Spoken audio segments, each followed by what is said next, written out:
Dad dumped me for his new family years later. I found out why my uncle took me in. All right, so this is the story of how I ended up living with my uncle. To really get why this is such a big deal, I gotta take you back to when I was around 9 or 10. My mom, who was basically my whole world, passed away. It was a car accident, and just like that, she was gone. No one sees that coming, right? And when you're that young, it's like you don't even fully understand what's happening. One day she was here, and the next, everything changed. It didn't hit me all at once, though.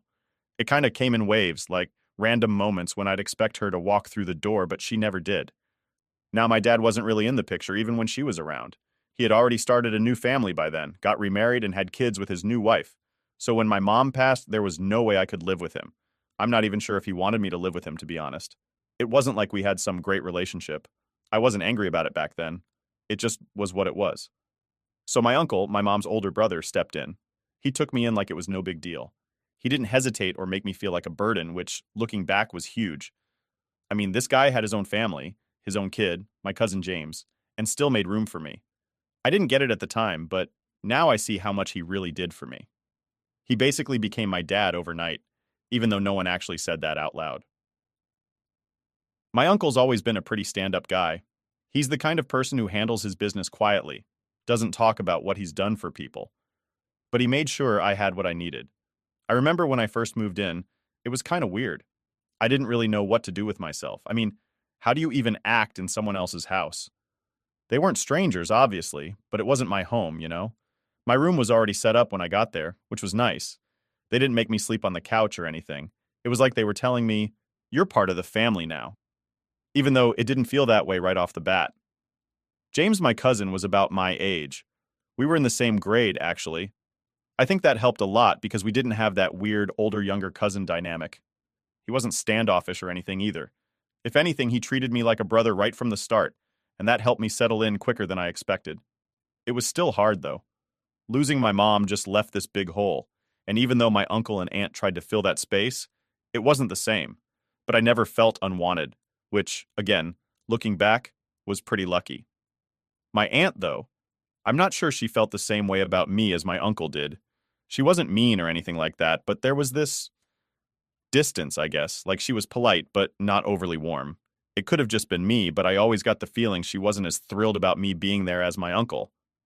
Don't get me wrong, she never said anything outright or treated me badly. But it's like when you can just sense that someone's not 100% comfortable with you around. I guess I always felt like I had to stay on my best behavior, make sure I wasn't causing any problems. James and I shared a lot of the same stuff. Like, if my uncle got James something, he'd get the same thing for me. When James got a laptop for school, so did I. If James needed new shoes, I got the same pair. It wasn't some hand-me-down situation either. My uncle made sure I didn't feel like the extra kid, if that makes sense. I didn't even ask for these things, but it's like my uncle wanted me to have the same opportunities as James. Looking back, it's kind of wild how much he took on. Most people would have just done the bare minimum and called it a day, but not him. The real game changer, though, was when I turned 18. My uncle bought me a car for my birthday. A car. I hadn't even asked for one because, honestly, who expects that? But he handed me the keys like it was no big deal, like I deserved it. James got one too, but that's the thing. I didn't feel like I was just getting what James got. It felt like he wanted me to have it for me, not just because he was obligated to do it. That moment really stuck with me. I mean, how do you even thank someone for something like that? Anyway, by the time I finished high school, I really started thinking of my uncle as my dad, even though we never had that conversation. My dad was pretty much out of the picture, and my uncle had been there for me through everything. He paid for stuff, made sure I had a roof over my head, and kept me in line when I needed it. But more than that, he gave me a place to feel safe after my world had completely fallen apart. That's not something you can ever really repay, you know? But here's the thing. There was always this underlying feeling that I didn't completely belong, like I wasn't really part of the family. It wasn't anything anyone said directly, but it was more about the little things. Like, my aunt never included me in certain conversations, or sometimes I'd notice I wasn't invited to family outings that my uncle and James would go on. It didn't hurt exactly, but it reminded me that I wasn't their actual son, just the kid they took in because they had to. Still, I never wanted for anything. My uncle made sure I had everything I needed, and James never made me feel like I was second place. We were more like brothers than cousins, and that's something I'm really thankful for. He could have easily been a jerk about the whole situation, but he wasn't. We'd hang out, play video games, do all the stuff you'd expect two teenage boys to do. It was normal. And after everything that had happened, normal was exactly what I needed. So yeah, that's how I ended up living with my uncle. It wasn't perfect, but it was a lot better than it could have been. I know plenty of people who don't have anyone step up for them when life goes sideways, so I'm lucky in that sense. I had my own room, my own stuff, and a family who took care of me when they didn't have to. And for that, I'll always be grateful. I just didn't know that things would get more complicated down the line. But I guess that's how life works, right? Just when you think you've got everything figured out, something comes along and throws you off. So, by the time I hit my early 20s, I was in a pretty decent spot. I had a steady job after finishing school, a car my uncle gave me when I turned 18, and a good relationship with my cousin James.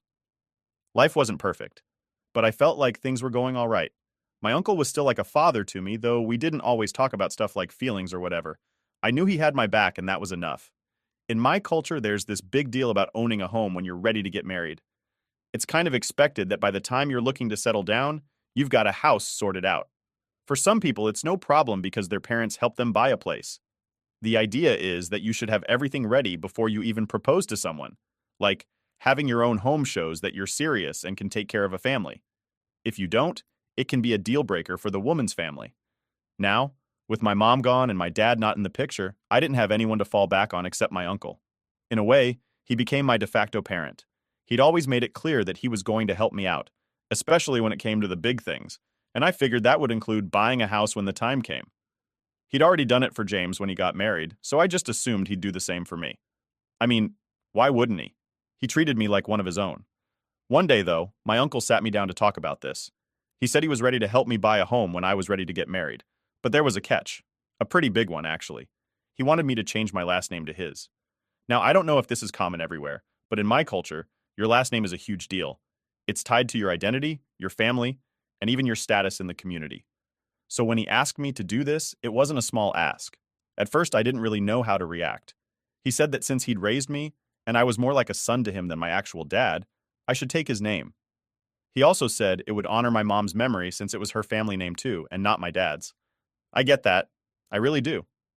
But changing my name felt big, like people in the community would notice, and I didn't want to have to explain to everyone why I was suddenly going by a different last name. It would raise all sorts of questions that I wasn't ready to answer. I tried explaining that to him. I said that while I appreciated everything he'd done for me, I didn't think it was fair to make changing my name a condition for buying a house. I wasn't saying no right away, but I needed time to think about it. I mean, this wasn't something you just decide on overnight, right? It's a pretty big deal. My uncle, though, didn't see it that way. For him, it was simple. If I wanted his help with the house, I'd need to take his last name. No name change, no house. I remember sitting there, feeling kind of stunned. I didn't expect this to turn into a sort of ultimatum. I thought he'd understand where I was coming from, but he was dead set on his condition. From that moment, things started feeling awkward between us.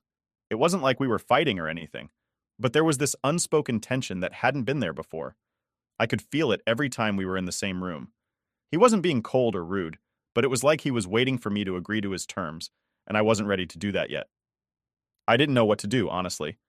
I didn't want to lose his support, but at the same time, I didn't feel right about changing my last name just to get something out of it. It felt like I was being forced into a corner. My aunt didn't say much about the whole thing, at least not to me. She just carried on like everything was normal, but I couldn't shake the feeling that she was keeping her distance. I don't know if she agreed with my uncle or if she thought I was being difficult, but whatever it was, she wasn't really involved. Same with James.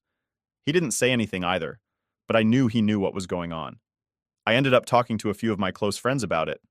I thought they'd understand where I was coming from, but instead, most of them said I was being ungrateful. They told me I should just change my name and take the house, that I was making a big deal out of nothing. One of my buddies even said, "Dude, if someone's willing to give you a house, you take it. Who cares what your name is?" And yeah, maybe to them it didn't seem like a big deal, but to me, it was more than just a name. I was caught between wanting to respect my uncle's wishes and feeling like I was giving up a part of myself.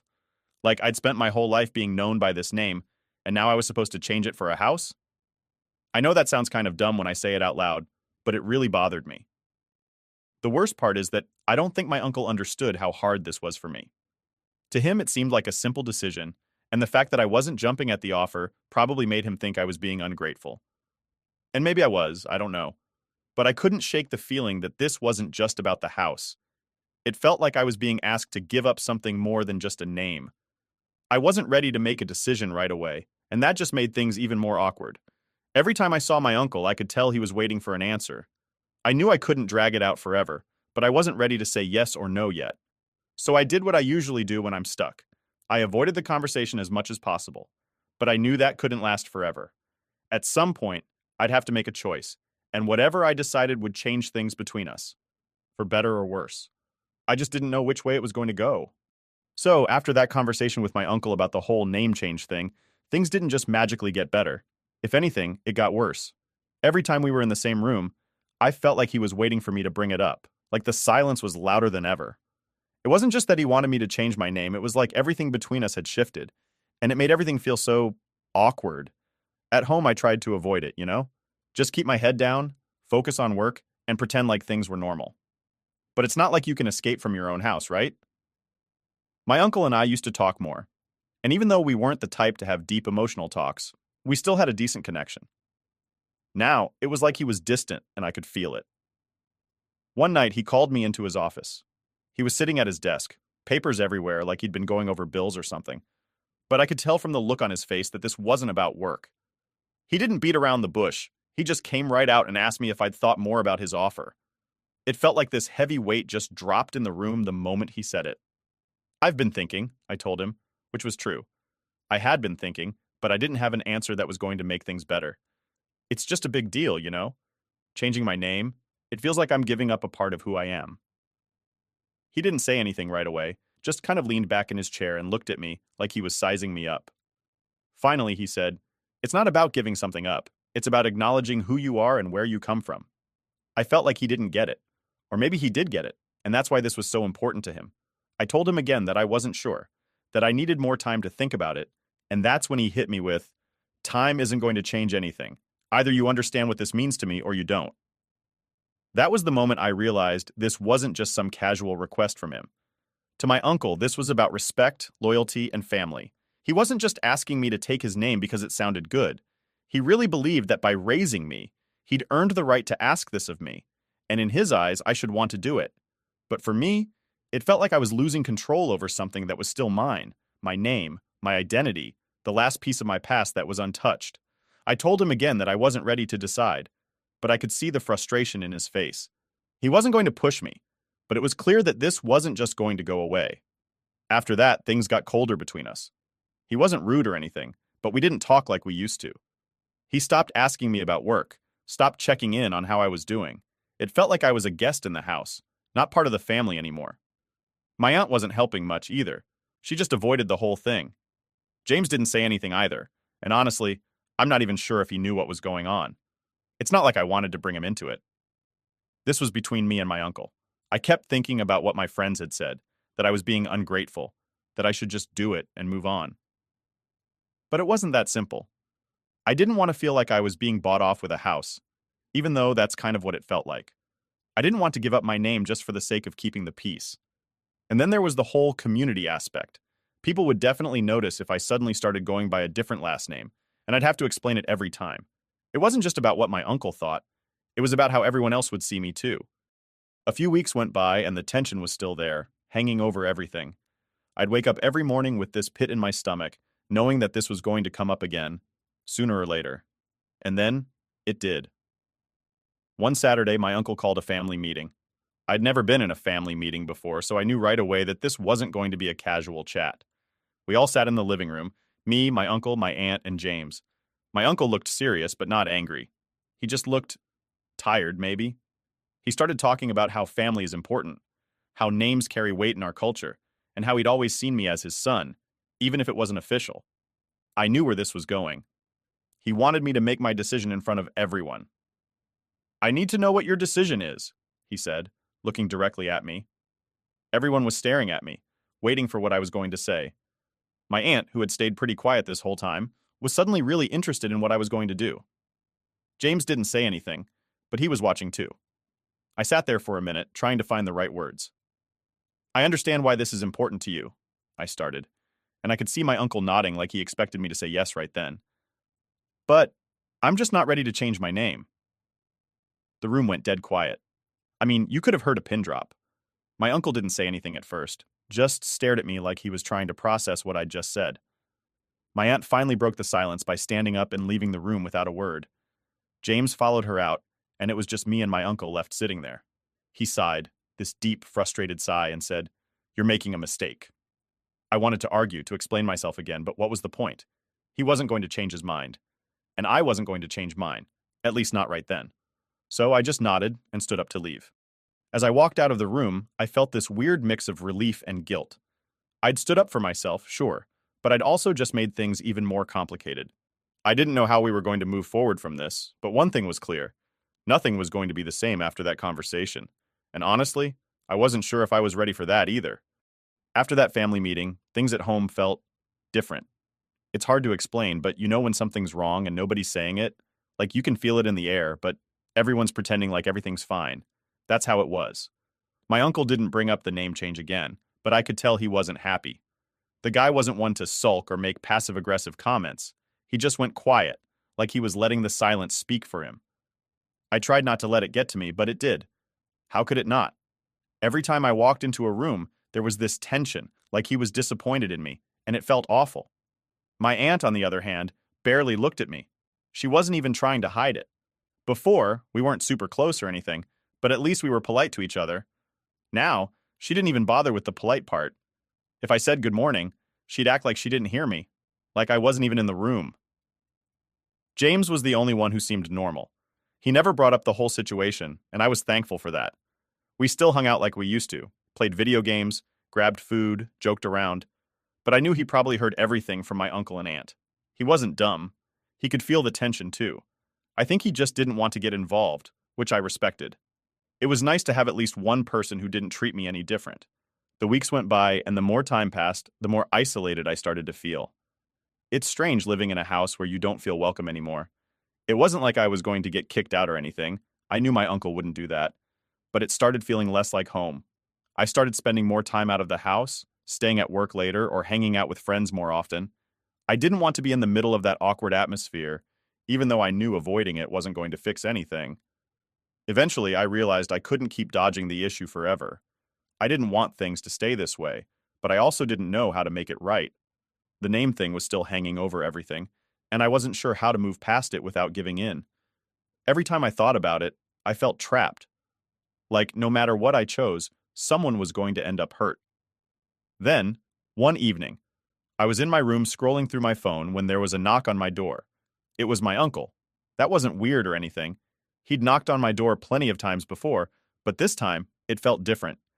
He hadn't come to my room in a while, so when I opened the door and saw him standing there, I felt this knot in my stomach.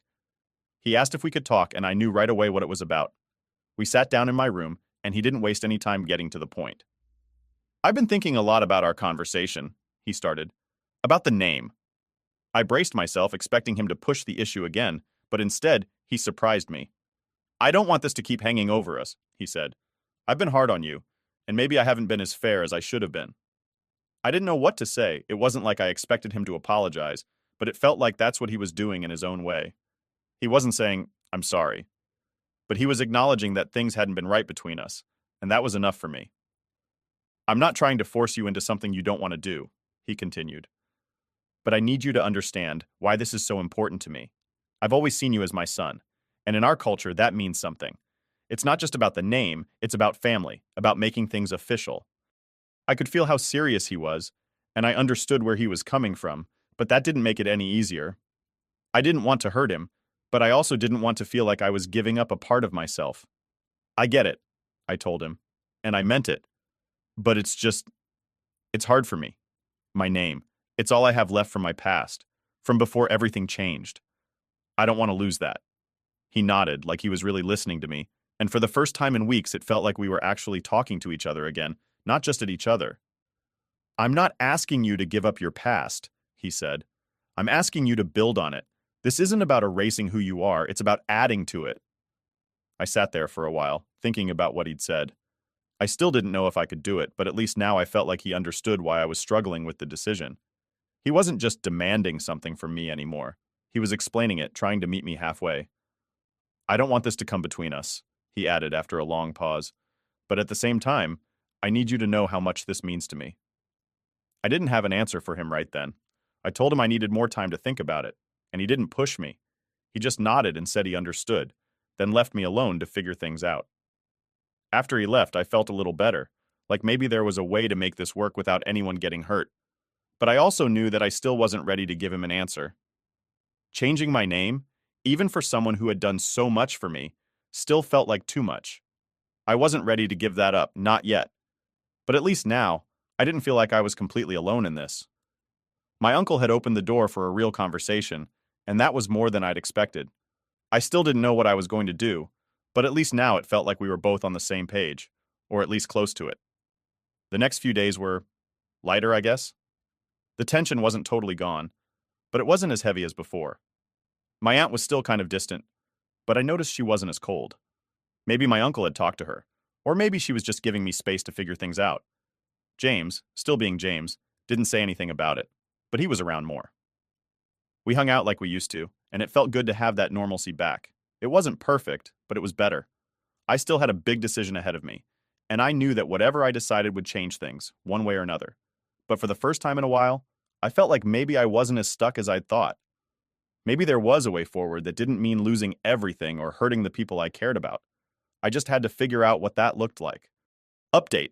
A few weeks passed after that conversation with my uncle, and things were definitely better, but I could still feel the weight of the decision hanging over me.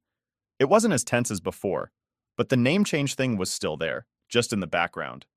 I'd be at work trying to focus, and out of nowhere, I'd start thinking about it again. It was like no matter how much time passed, it just wouldn't go away.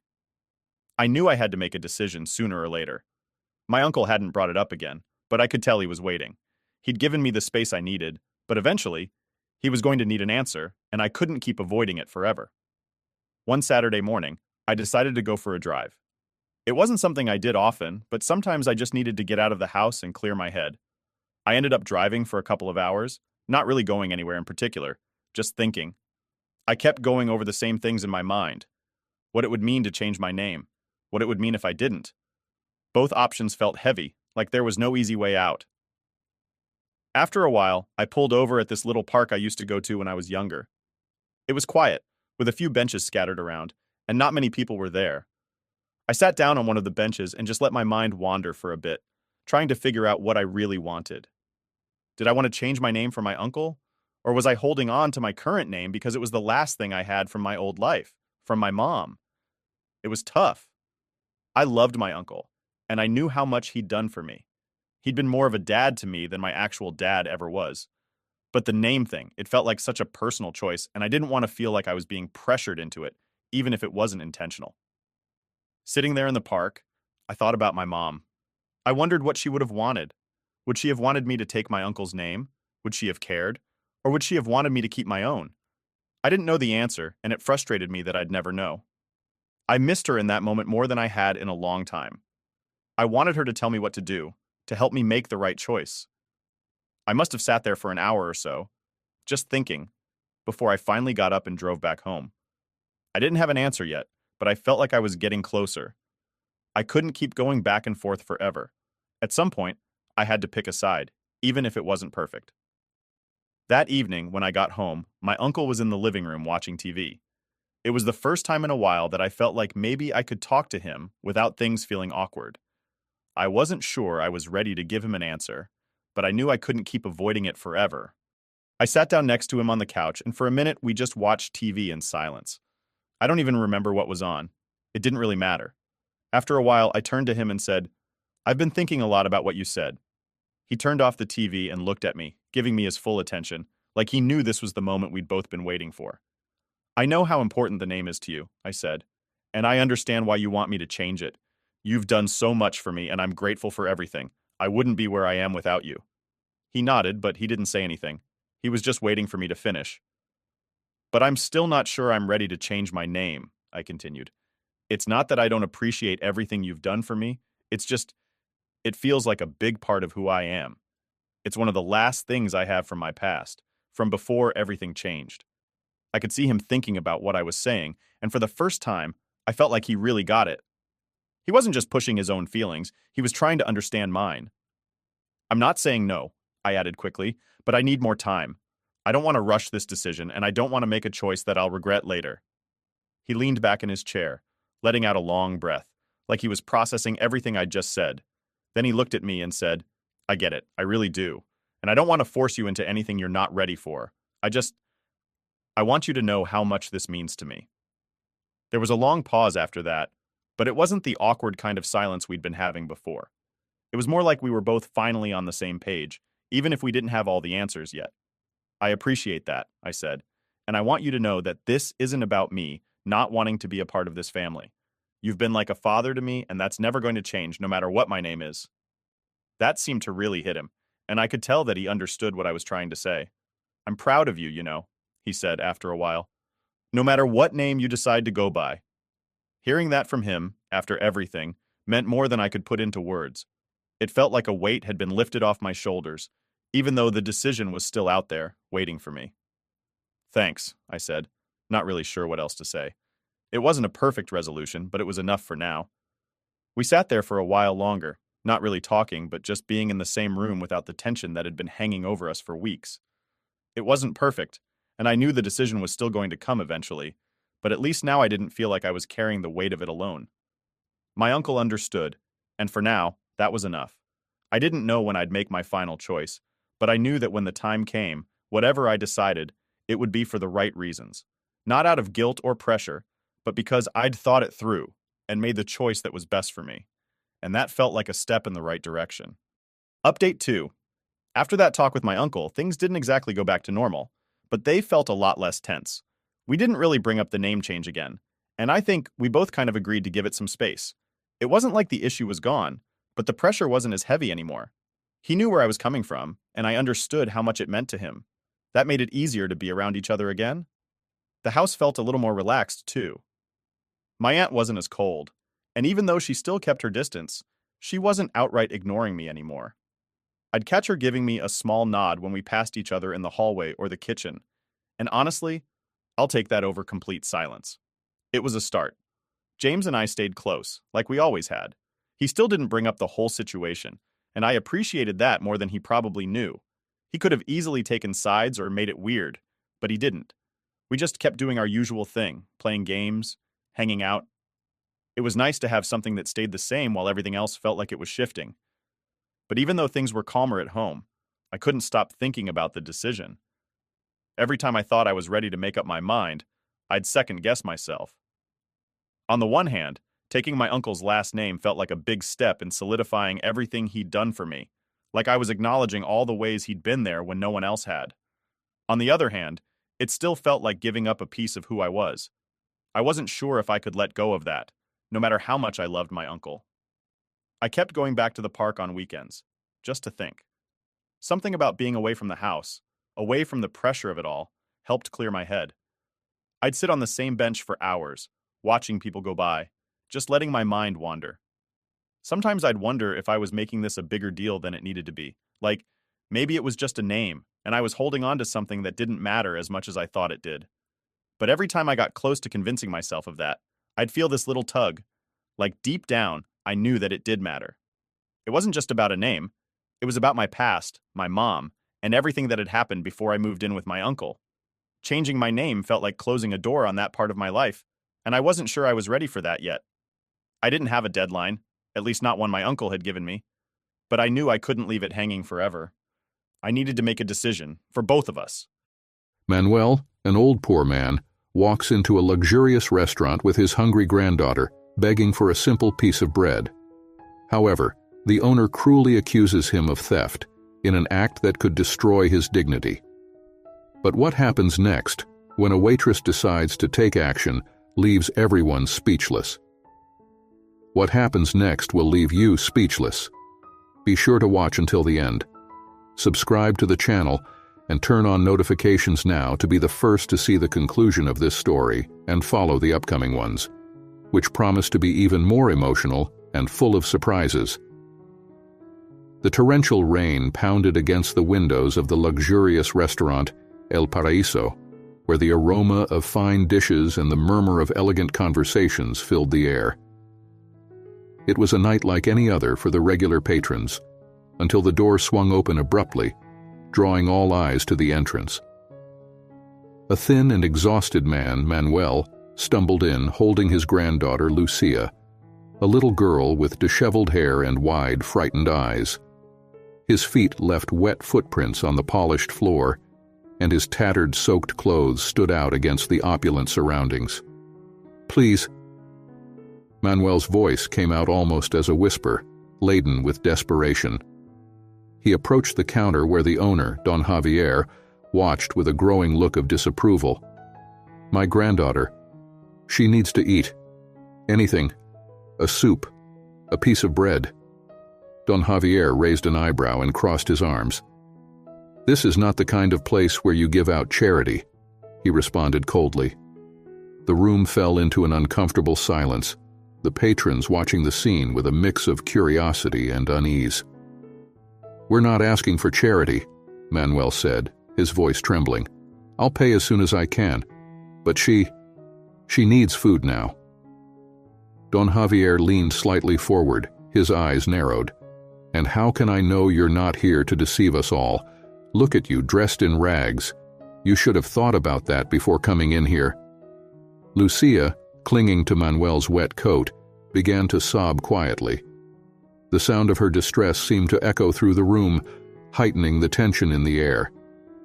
Some patrons averted their gaze, unable to bear the scene, while others watched with a shadow of compassion. "Please, sir," Manuel insisted, kneeling on the floor. "I'll do anything to pay for a meal. Don't turn us away. She's all I have." Don Javier took a step back, clearly uncomfortable with the public plea. "You don't belong here," he said finally, in a cutting tone. "Leave before I call security."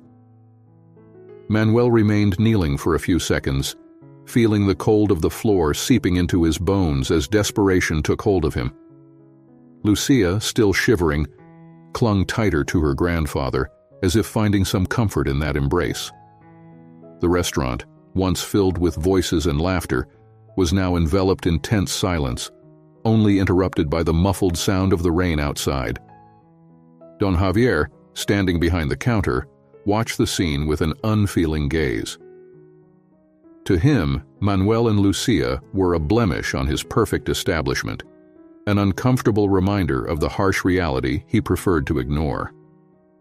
He cleared his throat, trying to dispel the strange feeling of discomfort that was beginning to grow inside him. "I've already said," Don Javier repeated more firmly this time, "leave my restaurant. This is no place for people like you." Manuel stood up slowly, helping Lucia to her feet. His face was pale, his expression dejected. He knew further insistence would be futile, but the hunger in his granddaughter's eyes was something he couldn't ignore. "Please, sir." Manuel tried again, but his voice was cut off by Don Javier. "That's enough," Don Javier exclaimed, his patience wearing thin.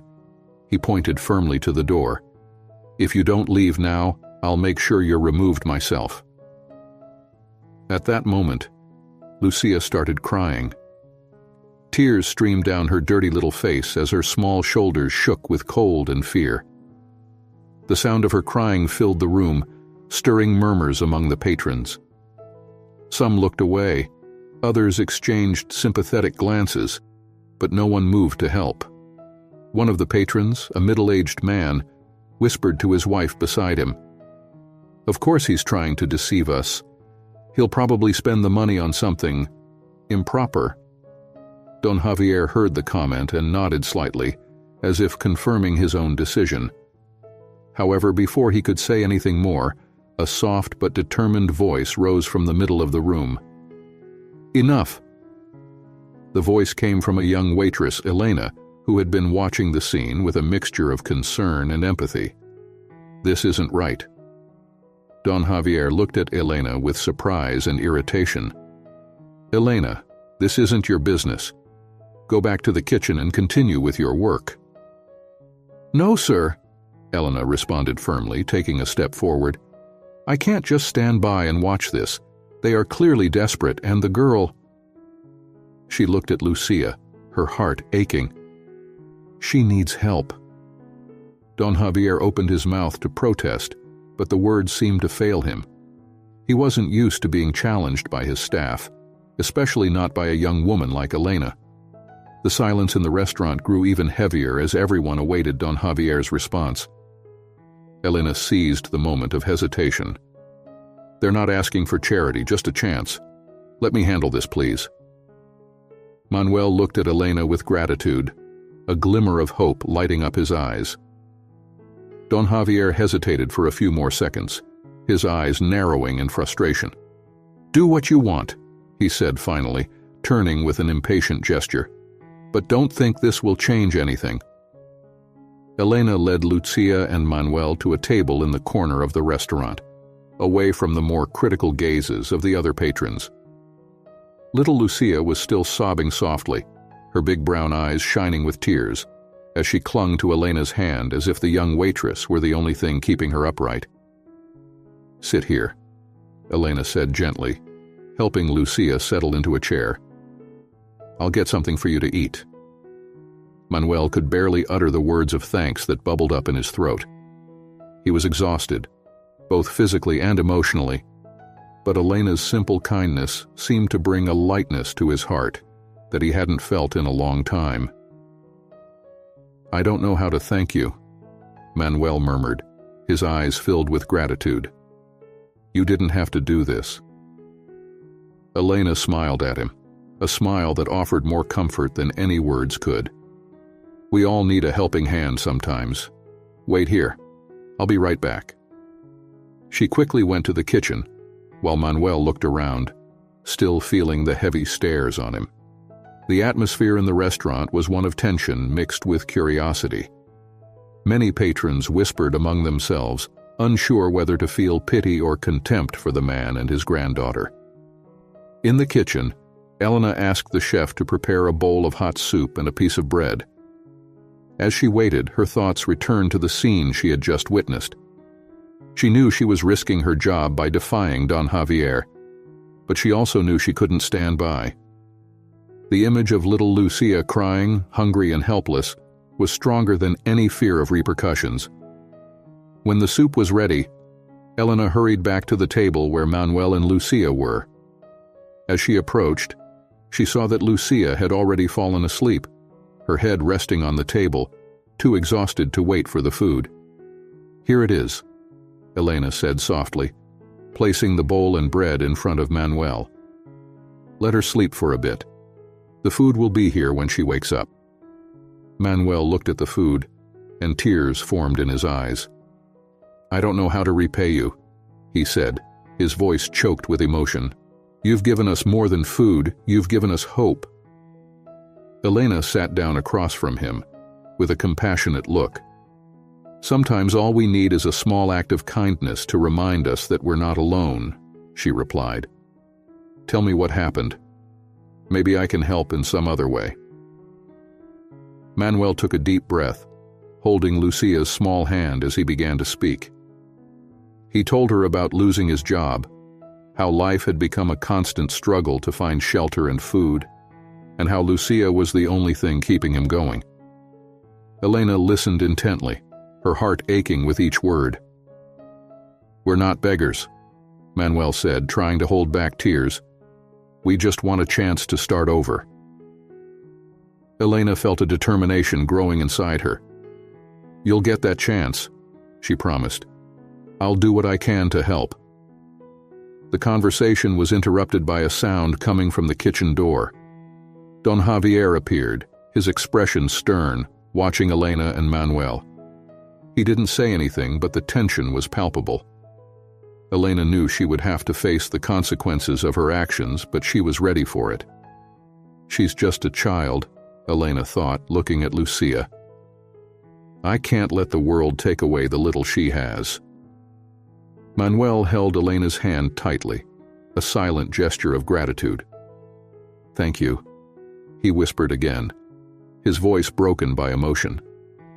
Elena stood up slowly, still feeling the weight of Don Javier's stern gaze on her. She knew her actions wouldn't go without consequences, but something inside her refused to give in to the pressure. Lucia was still sleeping, her small hand clutching Manuel's coat, which he was now trying to compose himself after opening up about their struggles. "Manuel," Elena began, her voice soft but firm. "I'm going to try to talk to Don Javier. Maybe we can find a solution to help you and Lucia." Manuel nodded, clearly exhausted, but still holding on to a thread of hope. "Thank you, Elena. You've done so much for us. I don't know how I'll ever repay you." Elena smiled, trying to offer some comfort. "Don't worry about that right now. The only thing that matters is that Lucia is safe and well-fed. I'll be back soon." She headed to the kitchen, where Don Javier was already waiting with his arms crossed and a stern expression. Elena knew she needed to choose her words carefully. "Sir," she began, keeping a respectful tone, "I know what I did was against your orders, but I couldn't ignore the situation that little girl is in.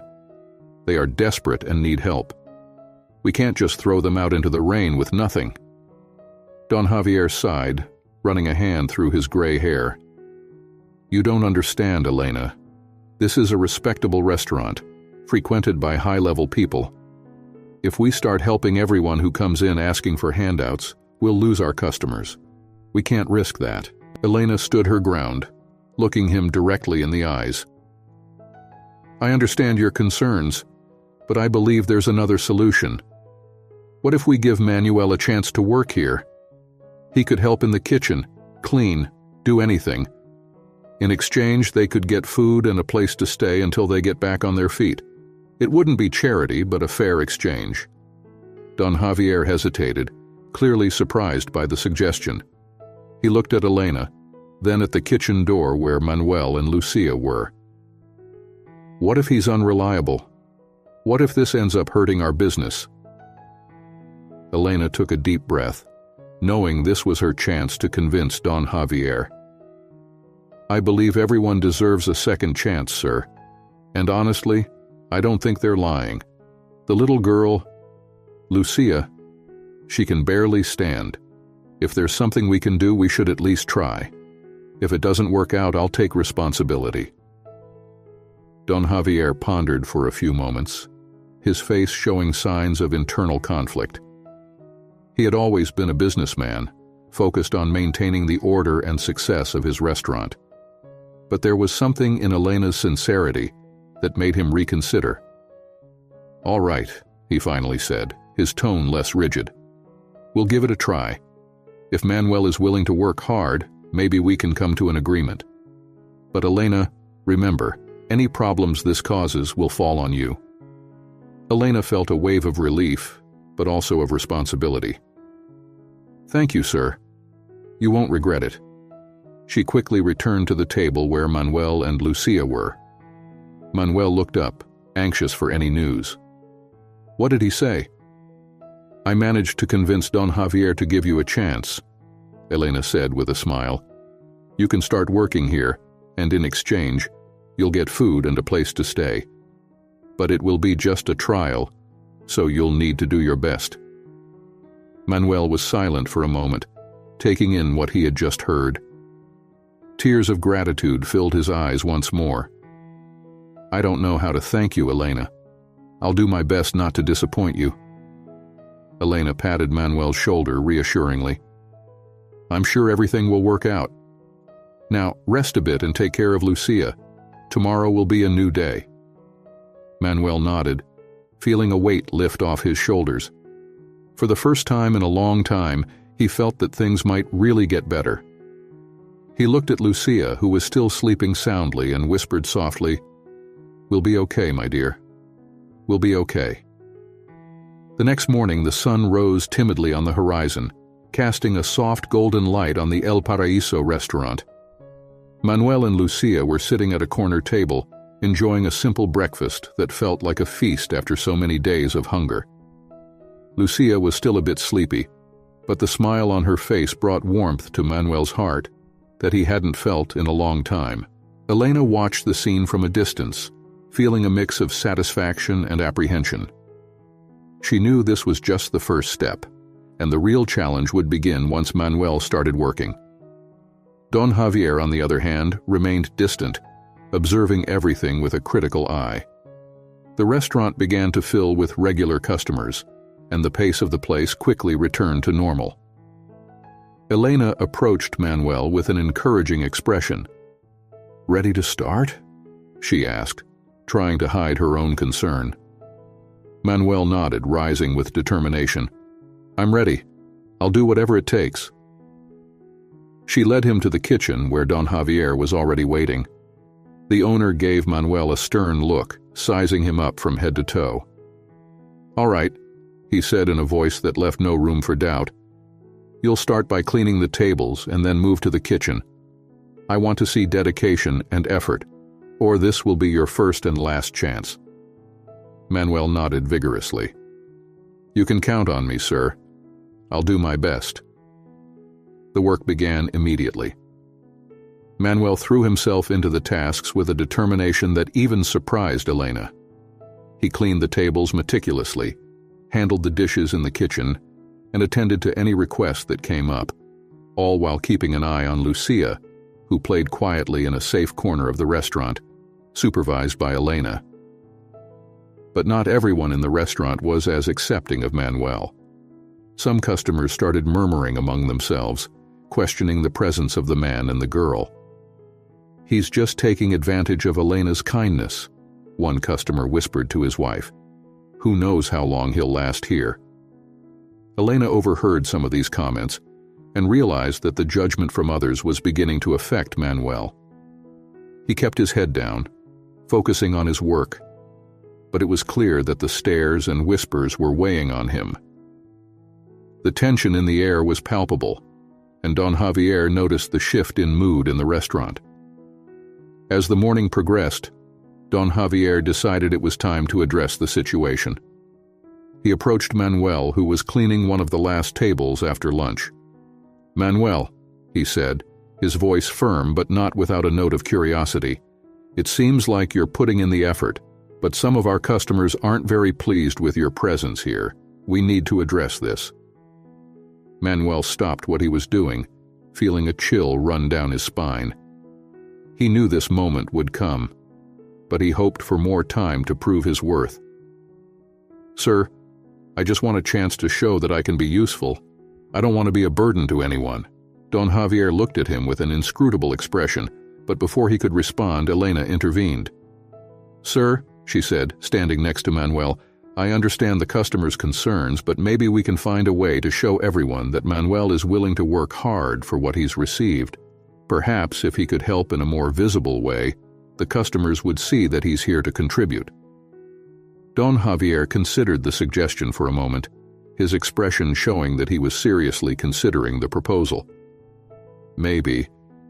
If Manuel can clearly demonstrate his dedication, it might calm the discontent. But it will depend on him."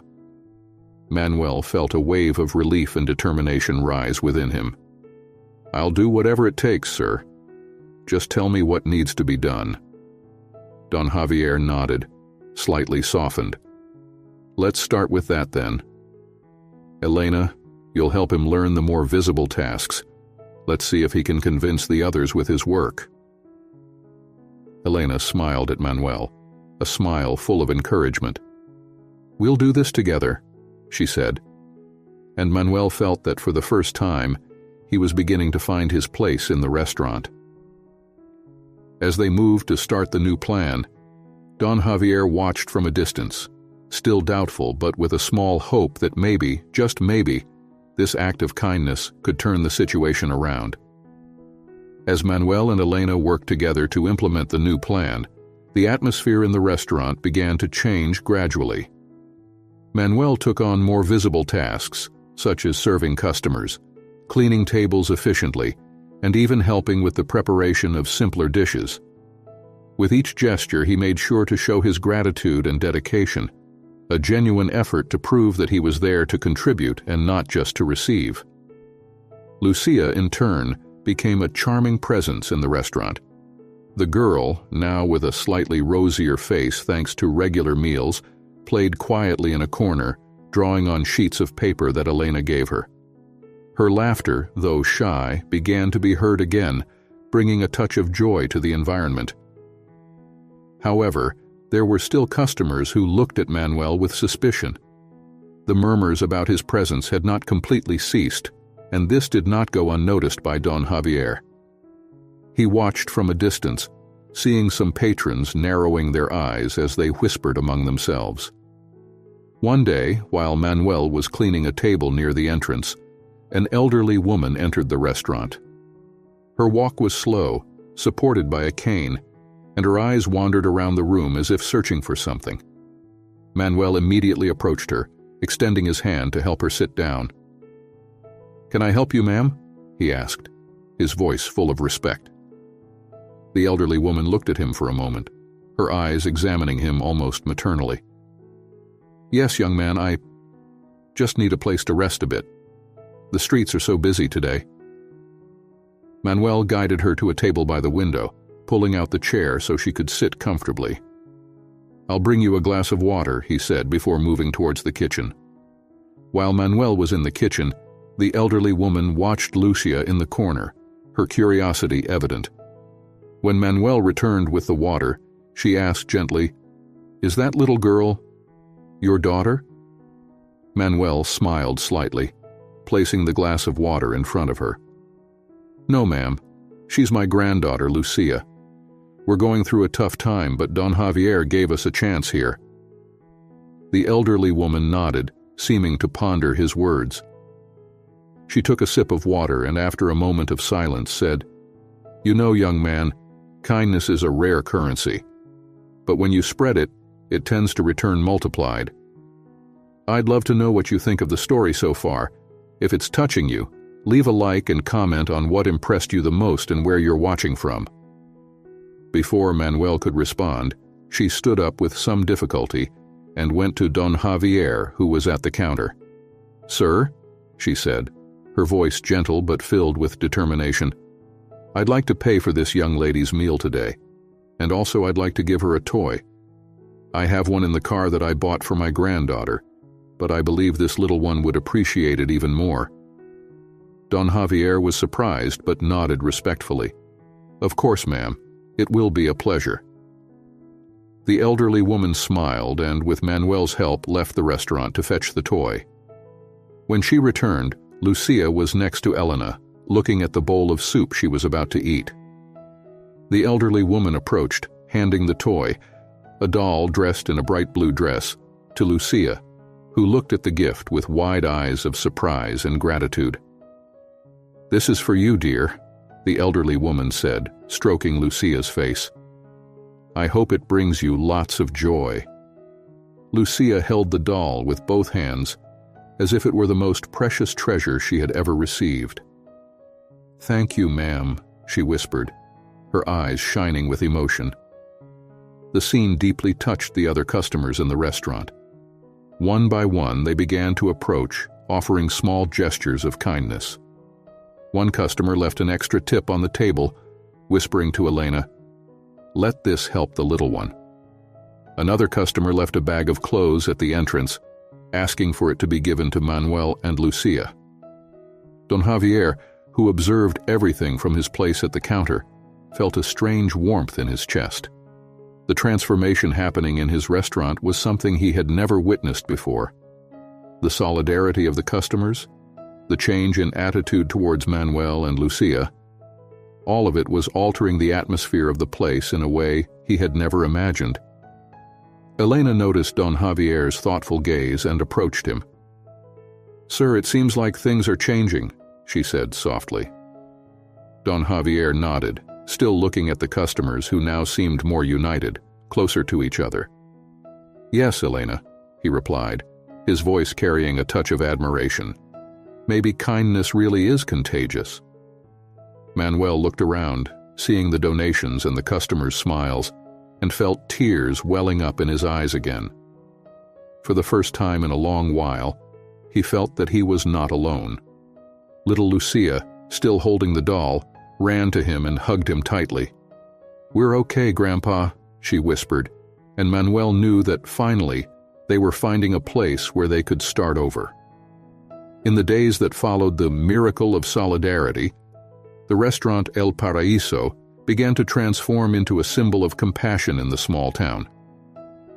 Manuel continued to work tirelessly, and his presence was accepted by many of the customers who had previously viewed him with suspicion. Lucia, with her new doll always by her side, became a beloved figure in the restaurant, captivating everyone's hearts with her shy smile. Don Javier, however, was still undecided. He watched from a distance, seeing how Manuel and Lucia became part of the restaurant's life, but still felt the weight of responsibility. Giving them a permanent chance would mean risking the success and reputation of El Paraíso. What if things didn't work out? One morning, while Don Javier was reviewing the accounting books in his office, Elena knocked softly on the door. "Sir," she said, entering timidly, "I'd like to talk to you about Manuel." Don Javier looked at her, his eyes still full of concern. "Yes, Elena? What do you want to discuss?" Elena approached, sitting in a chair in front of Don Javier's desk. "I know you have your doubts, sir, but I believe Manuel has already proven his worth. He works hard, doesn't complain, and does everything we ask. And not only that, he's brought something to this place that we didn't have before, a sense of community, of purpose." Don Javier sighed, closing the books and folding his hands on the desk. "I see that, Elena. But giving him a permanent job is a big decision. I don't want to risk everything we've built here. What if he can't keep up the pace? What if the customers start complaining again?" Elena leaned forward, her gaze serious. "Sir, I know you're a businessman and understand the risks, but sometimes we need to make decisions with our hearts, not just our heads. Manuel and Lucia have brought more than just work to this place. They've brought a new life, a new energy. The customers are already seeing that, and I believe if we give them a real chance, we'll see more benefits than anything negative." Don Javier was silent for a moment, pondering Elena's words. He knew she was right. Things had indeed improved since Manuel and Lucia arrived. The customers were more engaged, the restaurant was more lively, warmer. Even he, who had always prided himself on his rigid and professional demeanor, felt that something inside him had changed. Finally, he stood up, walking to the window and looking out at the busy street. "You're right, Elena. Maybe it's time to do something different. I'll talk to Manuel." Elena smiled, feeling a wave of relief. "Thank you, sir. I know this means a lot to them." Later that same day, Don Javier called Manuel to his office. Manuel entered nervous, unsure of what to expect. He had worked hard, but he knew his stay there was still uncertain. "Manuel," Don Javier began, his voice calm but firm, "I've been observing you these past few days. I see that you're a dedicated man who isn't afraid of working hard. I also see that you've brought something valuable to my restaurant." Manuel looked at him, trying to decipher the tone of his voice. "Sir, I just want to thank you for the opportunity. I've been doing my best to prove that I can be useful here." Don Javier nodded, turning back to Manuel. "And you have proven that. That's why I've decided to offer you a permanent position here at El Paraíso. I want you and Lucia to stay. We'll make sure you have a safe place to live and food on the table every day." Manuel felt the ground shift beneath him for a moment. Don Javier's words echoed in his mind like a dream. "Sir, I don't know how to thank you. This means everything to us." His hands trembled with emotion, and he struggled to hold back the tears that were welling up in his eyes. Don Javier smiled slightly, a rare but genuine smile. "Thank you with your work, Manuel. Keep doing what you're doing, and I know everything will be fine. We'll make this work together."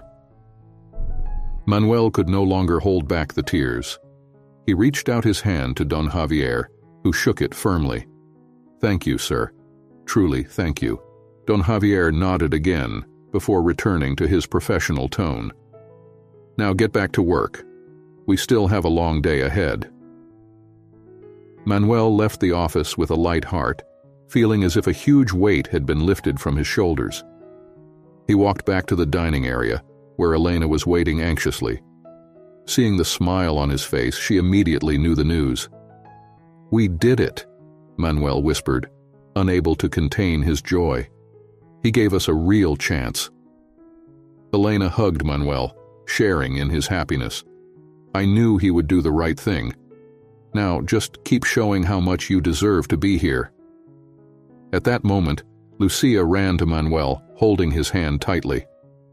"Grandpa, is everything going to be okay now?" Manuel looked at his granddaughter, his heart overflowing with love and relief. "Yes, my dear. Now, everything will be okay." As the days went by, Manuel integrated more into the restaurant's routine. His hard work and dedication began to be noticed by everyone, not just by Don Javier and Elena, but also by the regular customers. Lucia's presence at the restaurant was also seen as a blessing. Her innocence and joy brought a new energy to the place, making El Paraíso an even more welcoming spot. Manuel woke up early every morning, well before dawn, to ensure everything was ready for the day ahead.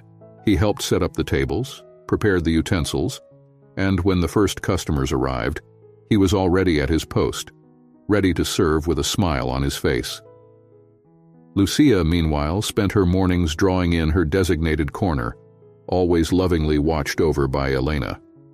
Customers, who had once looked at Manuel with suspicion, began to greet him with nods and smiles, recognizing the value of the work he was doing. Don Javier, observing this change in attitude, felt more confident in his decision to keep Manuel at the restaurant. One morning, while Manuel was busily cleaning the tables after breakfast, a regular customer, Senor Rodriguez, an elderly man with a generally reserved temperament, approached him. "Good morning, Manuel," Senor Rodriguez said, his voice gentle but firm. Manuel stopped what he was doing and smiled. "Good morning, sir. How can I help you?" Senor Rodriguez looked at Manuel with a mixture of respect and curiosity. "I've been watching you, Manuel. You're a dedicated worker, and I want you to know that I appreciate the effort you're putting in here." Manuel was surprised by the unexpected compliment. "Thank you, sir. I just want to do my best to repay the opportunity that was given to me." Senor Rodriguez nodded, seeming satisfied with the response. "You're doing a good job.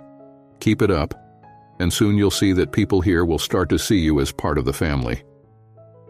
These words touched Manuel deeply. He knew that, although he was doing his best, there was still a long way to go to truly feel part of the community. But hearing that from a respected customer like Senor Rodriguez was a sign that he was on the right path. That same day, while Manuel was helping in the kitchen, Elena approached him with a smile on her face. "You're doing very well, Manuel," she said. "Even Don Javier commented on how things have improved since you started working here." Manuel smiled, feeling a mix of relief and gratitude. "I'm glad to hear that, Elena. I really want to be part of this place, not just for the work, but because I feel that this could be our home." Elena nodded, understanding the sentiment behind Manuel's words. "And it is, Manuel. You and Lucia are part of the family now. Everyone here sees that." Lucia, who was playing in the back of the kitchen, ran up to Manuel and Elena with one of her drawings in hand. "Look, Grandpa, I drew us at the park." Manuel took the drawing and his heart swelled with emotion. "It's beautiful, my dear. One day we'll go to the park for a real picnic, okay?" Lucia smiled, and Elena couldn't help but be moved seeing the happiness in the girl's eyes. It was as if, little by little, all traces of fear and insecurity were fading away, making room for the childhood joy she should always have. But as Manuel and Lucia settled into their new routine, there were still challenges to overcome. Some longtime customers of the restaurant were still resistant to Manuel and his granddaughter's presence. They avoided speaking to him directly and occasionally made unpleasant comments, reminding him that, despite the progress, not everyone was ready to fully accept them. One afternoon, while the restaurant was particularly busy, Manuel heard one of these comments. A younger customer, apparently annoyed by Lucia playing in the kitchen, murmured to his companion, "Is this turning into an orphanage now?" It was supposed to be a classy restaurant, not a shelter. Manuel felt a tightness in his chest upon hearing this, but before he could respond, Elena intervened. "Here, we believe in helping those in need. Lucia is part of our family now, just like Manuel. If that's a problem, maybe it's best to reconsider where you want to dine." The young customer turned red with embarrassment, mumbled something unintelligible, and returned his attention to his meal. Manuel looked at Elena with gratitude, but also with renewed concern. He knew that despite all the progress, he would still need to prove his worth repeatedly. But, looking at Lucia, happily playing and unaware of these issues, Manuel knew it was all worth it. He was determined to build a better future for her, no matter how many times he had to face disapproving looks and comments. Days turned into weeks, and weeks into months. During this time, Manuel established himself as a constant figure at the El Paraíso restaurant. His dedicated work and always positive attitude earned the respect of everyone. Lucia's presence continued to bring joy to the environment, and her bond with Elena and the other staff members grew stronger each day. Don Javier, who had once been cautious about Manuel, now saw him as an essential part of his team. The owner's once rigid demeanor had softened considerably over the months. He began to appreciate what Manuel brought to the restaurant, not just in terms of work, but also in terms of humanity and community. One day, while the restaurant was quieter after lunch, Don Javier called Manuel into his office. Manuel, always respectful, entered the small room with the feeling that each conversation with Don Javier could be a test. But this time, there was something different in the owner's expression.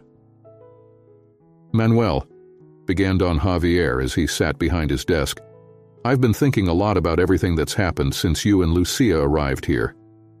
I want you to know that over this time, you've proven your worth in ways I didn't expect." Manuel felt a wave of gratitude and relief, but stayed silent, waiting for Don Javier to continue. "I've noticed how the customers have come to respect you, and how you've undoubtedly changed the atmosphere of this place. I think it's time to think about your future here, not just as a temporary worker, but as part of the family of this restaurant," Don Javier said, with a seriousness that captured the weight of his words. Manuel could barely believe what he was hearing. "Sir, I don't know how to express my gratitude. I just want to continue doing my best to repay everything you've done for me and Lucia." Don Javier smiled faintly, a rare but sincere gesture. "I want you to stay here, Manuel, but in a more stable position. I've been thinking of offering you a formal employment contract with a proper salary and, more importantly, a place for you and Lucia to live permanently. I know you've been staying in the back of the restaurant, but that's just a temporary solution. I want you to have a real home." Manuel was silent for a moment, absorbing what he had just heard. Tears of emotion filled his eyes. "A real home," he repeated, his voice choked. "Sir, I can't thank you enough for this opportunity. I promise I will continue to give my best every day." Don Javier nodded, satisfied with the response. "I know you will, Manuel. And I also want you to know that everyone here, Elena, the other staff, and even the customers, already see you and Lucia as part of the family. This restaurant wouldn't be the same without you." Manuel felt a wave of emotions flood over him. For so long he and Lucia had lived in uncertainty, not knowing where they would find their next refuge. But now they finally had something that seemed unattainable: stability, security, and above all, a home. "Thank you, sir," Manuel said, tears silently streaming down his face. "Really, thank you for everything." Don Javier stood up and extended his hand to Manuel, who shook it firmly. "You deserve it, Manuel. Now go and share this news with Lucia. I'm sure she'll be thrilled." Manuel left the office with a light heart, almost not believing the change that had come to his life. He found Lucia in the corner where she always played with her drawings and knelt beside her. "Lucia," he began, with a smile that lit up his face, "I have some great news for you." Lucia looked up at him, curious. "What is it, Grandpa?" Manuel took Lucia's small hands in his and said softly, "We're going to have a real home, dear. A place just for us, where we can live without fear and without worrying about tomorrow." Lucia's eyes widened in surprise, and then a radiant smile spread across her face. "Really, Grandpa? We're going to have a house of our own?" Manuel nodded, his voice choked with emotion. "Yes, my love. A home where we can stay together, safe and happy." Lucia hugged Manuel tightly, and he felt all the weight of the hardships they had faced dissolve in that moment. Finally, everything was beginning to fall into place. They had found a place where they belonged, a place where they could start over and build a new life together. As he held Lucia in his arms, Manuel looked around the restaurant, feeling a deep gratitude for everything they had achieved. The sun shone brightly that morning, illuminating Manuel and Lucia's new home with a golden light that seemed like a sign of renewed hope. It was a simple but cozy house, with a small garden in front and a porch where they could sit and enjoy peaceful afternoons. For Manuel, who had long dreamed of a place where he could offer security to his granddaughter, this moment was the fulfillment of a dream. Lucia ran through the garden, laughing joyfully as she explored every corner of the new home. For her, everything there was new and exciting: the blooming flowers, the trees that offered shade, and especially the feeling of having a place she could finally call home. Manuel watched her with a smile on his face, feeling his heart warm as he saw her so happy. That same day, Don Javier and Elena showed up at the house to help Manuel and Lucia settle in. Elena brought a basket of fresh fruit and a plant in a beautiful pot, a symbol of growth and new life. Don Javier carried a small toolbox, ready to help with anything that needed adjusting or fixing in the house. "It looks like you two have settled in well," said Elena, smiling as she watched Lucia run through the garden. "Yes," Manuel replied, looking around with gratitude. "I can't believe we finally have a place like this. You two have been amazing, Elena. I can never repay what you've done for us." Elena shook her head, still smiling. "You've already repaid us, Manuel. What you brought to the restaurant, what you and Lucia mean to all of us, is more valuable than any material thing. You brought love and unity, and that is priceless." Don Javier, who had been fixing some things in the kitchen, walked into the living room and overheard the conversation. "It's true, Manuel. When you arrived at the restaurant, I had no idea how much it would change all of us. You brought something that was missing in that place, a sense of community, of purpose." Manuel nodded, moved by Don Javier's words. "It was what you gave us that made this possible. The chance you gave me changed our lives, and for that, I will be forever grateful." Lucia ran up to Manuel, tugging at his hand. "Grandpa, come see. We have a tree in the garden. Can we make a swing on it?" Manuel laughed, letting himself be swept up by Lucia's joy. "Of course, dear. We can definitely make a swing." Don Javier looked at the tree Lucia was pointing to and smiled. "You know, Manuel, I think I have some boards and ropes that could work for that. Let's make that swing today." Together, Manuel, Don Javier, and Elena worked to build the swing on the tree, while Lucia watched with eyes shining with excitement. The work was quick, and soon the swing was ready. Lucia was the first to use it, laughing and swinging back and forth, feeling the wind on her face.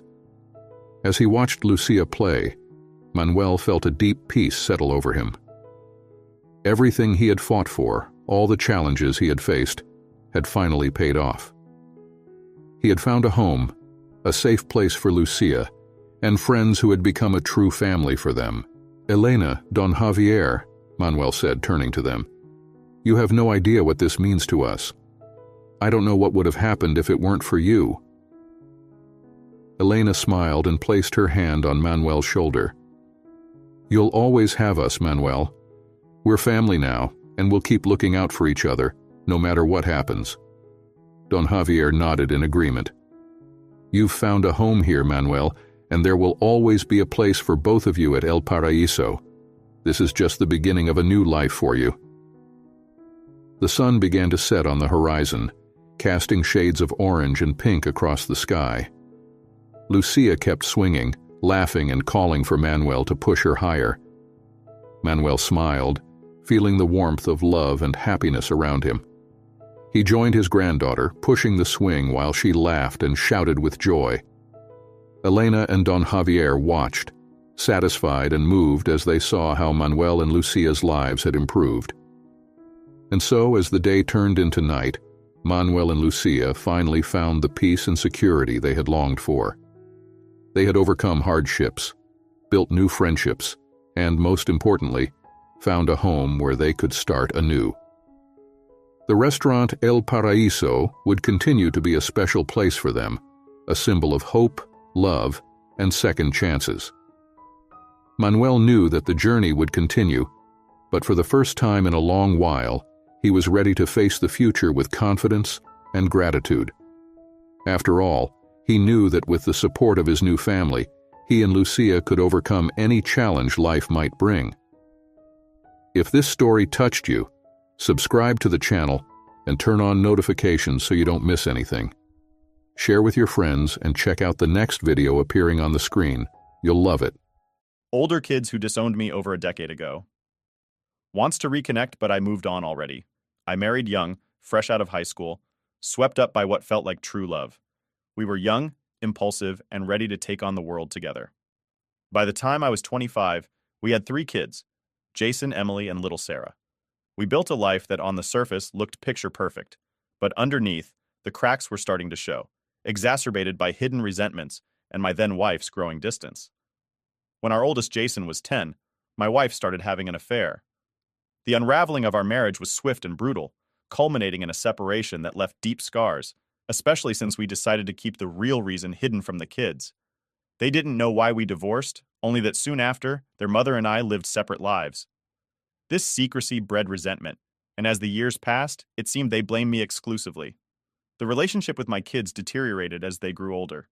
Each birthday, each holiday, felt more strained than the last. I watched helplessly as the distance grew, feeling more like a wallet than a father.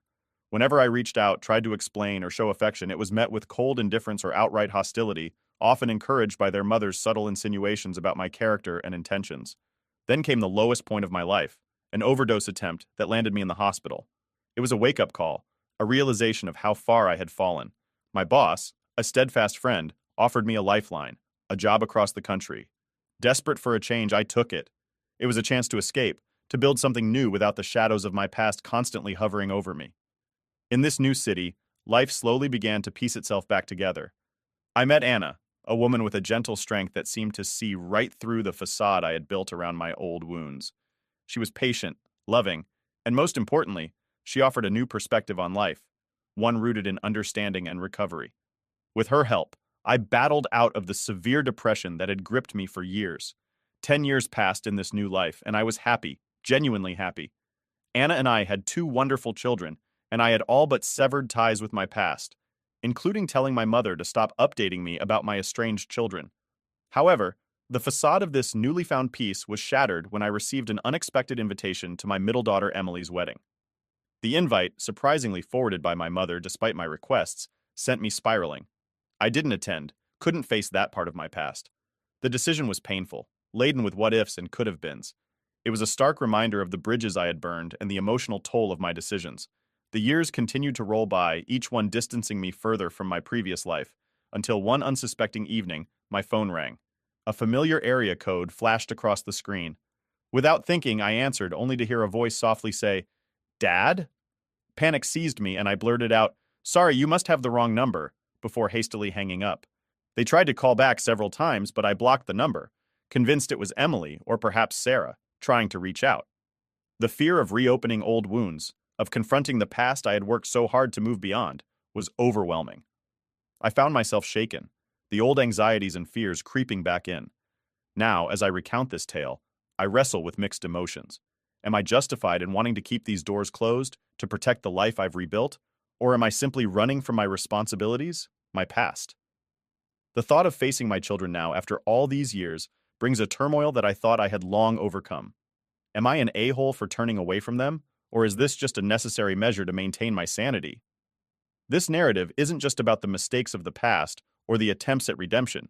It's about the ongoing struggle between duty and self-preservation, the constant balancing act of dealing with consequences that time does not heal. Now, for two top comments before reading the update. I mean, it sounds that tracks just feed a lot of lies to them, so they thought that it was because you had an affair. But I guess they now know the truth, thus trying to reach out to you, not the a-hole. And if I were you, I would try to talk to them and see what they wanted, so don't be afraid, call them. Talk to them and tell them the truth. This is the way to move on. Email. Then everything is in writing. You can take your time to digest and respond, not the a-hole. If and only if Opie wants to hear why they called, email is the best. If they want to apologize for how they treated him, they shouldn't expect his answer. Email is the best if talking to them will bring strong flashbacks. Email is the best, but he absolutely doesn't have to talk to them when they were degrading him when Opie did. All of them were adults, and any adults know that there are two sides of every story. They were victims of excessive whites, but they became boys and abusers themselves. Driving someone to self-harm takes a lot of effort. He owes nothing to them. He owes the be irresponsible parents and partner to his minor kids and his wife, and if letting them back into his life could cause some mental crises again, it is just irresponsible to let it happen. If one or more of your kids wanted to apologize to you and establish a relationship, would you be open to it? Is there room for healing? If so, is there anyone who could be the go-between on your behalf and see what they wanted? Parental alienation is a form of brainwashing, so their behavior, which you never deserved, would have stemmed from that. Your children also don't deserve this brainwashing. I fully understand why you would not want to open that door again. If one or more of your kids is seeing things more clearly now, the potential for healing could be huge. The choice is yours, and you are not the a-hole, regardless of which choice you make. This is a great perspective. My mother-in-law brainwashed my husband and his sister against their father. They haven't talked to that man in 40 years. He wasn't a father of the year, but he wasn't a monster either. This happened to me with my older son. I miss him. But to him, I'm a monster. Your children are also old enough now to know the truth. Your ex-wife has done the maximum amount of damage that can possibly be done. What are you achieving by protecting her? Tell them and get it off your chest. Then move on. They can decide if they want to believe you or not, and whether or not they want to be in your life. Keep in mind the same manipulative cow that did this to you is the person raising your children. They probably have a better idea of who she is and what she is capable of. Then you might realize by the time my youngest was 17, all of his kids, 4 adults or thereabouts, after years of abuse and hatred, he is happy. Leave him in peace. Now for the update. Update 1. First up, I got a call that really threw me for a loop. It was from my uncle, telling me it was my oldest daughter trying to get back in touch. That was a lot to process, especially with everything else that's been going on. As you can imagine, reading through all your comments and advice has been overwhelming but also super helpful. I appreciate everyone weighing in with their perspectives. I've taken a significant step for my own mental health. I reached out to my therapist, who thankfully had an opening this Monday. I've already called my boss to take the day off because I really need to focus on this. The plan is to jot down everything I can think of that's been troubling me, and then discuss it all with my therapist. My wife will be there too, to help sort through it all. We're thinking of tackling this via email for now because waiting around for calls just adds to the stress. One of my biggest worries in all this is my kids. I really don't want them to start forming a relationship with someone who might just disappoint them or, worse, hurt them in some way. It's something I need to talk through with my therapist.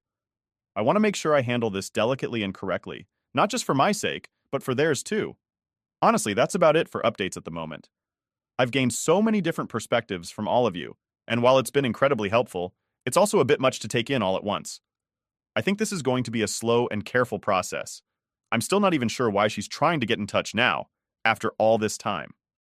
I did make a temporary decision to edit and block that number, just long enough to tell her I'd send an email address where she can reach me later. Even doing that was tough. My wife actually had to type out the message for me. I noticed some of you were worried I might be using drugs or something, but just to clear up any misunderstandings, the only time I ever took anything was that one desperate moment years ago, trying to cope with everything.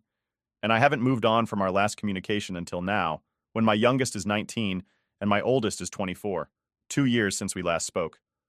I hope that clears up any confusion or concerns you might have had. Thanks again for all the support and advice. I'll keep you updated, but like I said, this is going to be a slow process.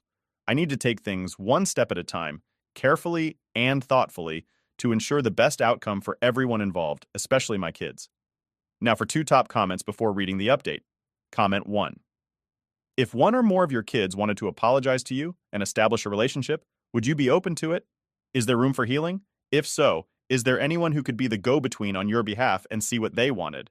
Parental alienation is a form of brainwashing, so their behavior, which you never deserved, could have stemmed from that. Your children also didn't deserve this brainwashing. I fully understand why you would not want to open that door again. If one or more of your kids is seeing things more clearly now, the potential for healing could be huge. The choice is yours, and you are NTA regardless of which choice you make. Comment 2. This is a great perspective. My mill brainwashed my husband and his sister against their father. They haven't talked to that man in 40 years. He wasn't Father of the Year, but he wasn't a monster either. Comment 3. Well, got my son's mother pregnant just out of high school at 18. Her 20, tons of cheating. Her, almost went to jail twice for her embezzling from where she worked. Put the money in my bank account. I tried to change who and how I was, not a very good person, but knew I needed to be better for a lot of reasons. Tons of other things to mention, but I digress. His mom would call and say he wanted to see me, so I would drop everything and spend time with him. Things were very standoffish from him, because of course he wasn't around me all the time and only knew of me from what his mom had told him. He would ask questions and I would answer them if I could. Some were about things his mom said. If it wasn't true, I would just say, I remember things differently and leave it at that. Back to Mom, when things ended with us, I had found out she had a threesome and I went to her house late at night. Did something I shouldn't have. Not hands people. But I told her, when he turned 18, I was going to tell him everything that went on and he would know the truth. As he got older, he would call, we'd talk and stuff, then he was able to drive. So we'd spend time together talking about the past. Him getting to know more about me, and me know more about him. At that time, my wife and I had just had our daughter, N, had even talked about him moving in with us. His suggestion. Moving ahead, he went to college, dropped out. His mom called me multiple times to call N talk sense into him, ironically, but to no avail. He then goes into the Navy, we stay in touch, he's on leave at base and collapses. Apparently his pre-workout drink messed his heart up. He had to take leave for 6 months to recover. Same as college. Didn't do shit to stay in shape for PT test to get cleared and was kicked out. I moved during this time as he was stationed on the East Coast. I would ask to spend time with him and he didn't want me to come there. Okay. He kept going back home, FL, about once a month to see his mom. I'd gotten to the point and asked him to come and see us, 5 HR ride from where he was, versus FL. Said maybe, okay, let it ride. Then before Christmas as we were talking, I had picked up on things he was saying, and asked him later when he was getting married, and he laughed it off, and said they weren't that far in the relationship for that. I had said a number of times before that when he got married that I couldn't see it in person, but it was what it was. A week later, my wife shows me the FB post of him getting married. That's when I cut him off. Period. I had opened myself and my family to him, and he lied about it. It wasn't a small lie, and I had always told him not to lie to me, as I would be the last one to ever judge him or anybody. He lied. He tried calling 2, 3 more times, but I never answered him or text back when he texted. I will never speak to him again. Not a chance. Ever. Many more things happened along the way. Too much to put in here. But I fought to be a part of his life as much as I was allowed. That was the end of all of it. 8 years ago. Update 2. Starting off, after sending that cautious email to my daughter about possibly reconnecting, she replied quicker than I thought she would. In her email, she dropped a huge piece of news. She's expecting a child. Yeah, I'm going to be a grandfather. That part of the news had a strange effect on me. It was like a mix of shock, joy, and a dozen other emotions I can't neatly package into words. She wrote about wanting her child to know their grandfather, to have me in their life in a meaningful way. It was a lot to take in, considering our strained past and the long stretch of silence that had defined our relationship until recently. The thought of being a granddad is exciting, but also scary, given how things have been between us. Then, there's the situation with my son, which is a whole different kind of heavy. I found out from a rather unexpected source, my brother, who's been somewhat of a mediator in the shadows, that my son has been battling drug addiction. He's currently in rehab, trying to put his life back together, and he's reaching out because he wants to mend fences. Finding out about his struggles and knowing he's in a place where he wants to heal brought up a lot of emotions, from relief to sorrow to guilt for not being there when maybe I could have helped.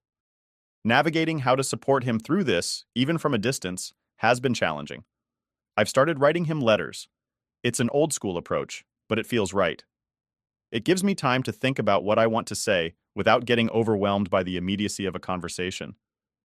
Amid all this, another layer of complexity got added to the mix. My ex-wife, the same woman who played a pivotal role in the estrangement from my children, is now seriously ill. She's reached out, wanting to talk, to explain things, maybe to apologize. I'm not sure. It's a lot to process. The woman who caused so much pain in my life is now facing her own profound struggles, and she wants to reconnect, maybe to find some peace for herself. So I'm caught between old anger and the natural human feeling of sympathy for someone who's unwell. It's a strange place to be. Part of me wants to have that confrontation, to tell her about all the pain she's caused, to make her understand the depth of it. But then there's another part that questions what good that would do. Would it change anything? Would it make me feel better? Or would it just reopen old wounds that have taken so long to heal? Deciding to meet my daughter was the first step in this new chapter. We agreed to meet at a quiet cafe, a neutral place where we could talk openly. That meeting was intense. There were tears, raised voices at times, but also moments of genuine connection that I hadn't felt in years. We talked about the past, about her childhood, about the divorce, and how things went so wrong between us. It was clear that there were misunderstandings and hurt feelings on both sides. We also talked about her future, about her pregnancy, what she envisioned for her child. It's clear she wants to do things differently, wants to break the cycle of estrangement and pain that marked our family for so long.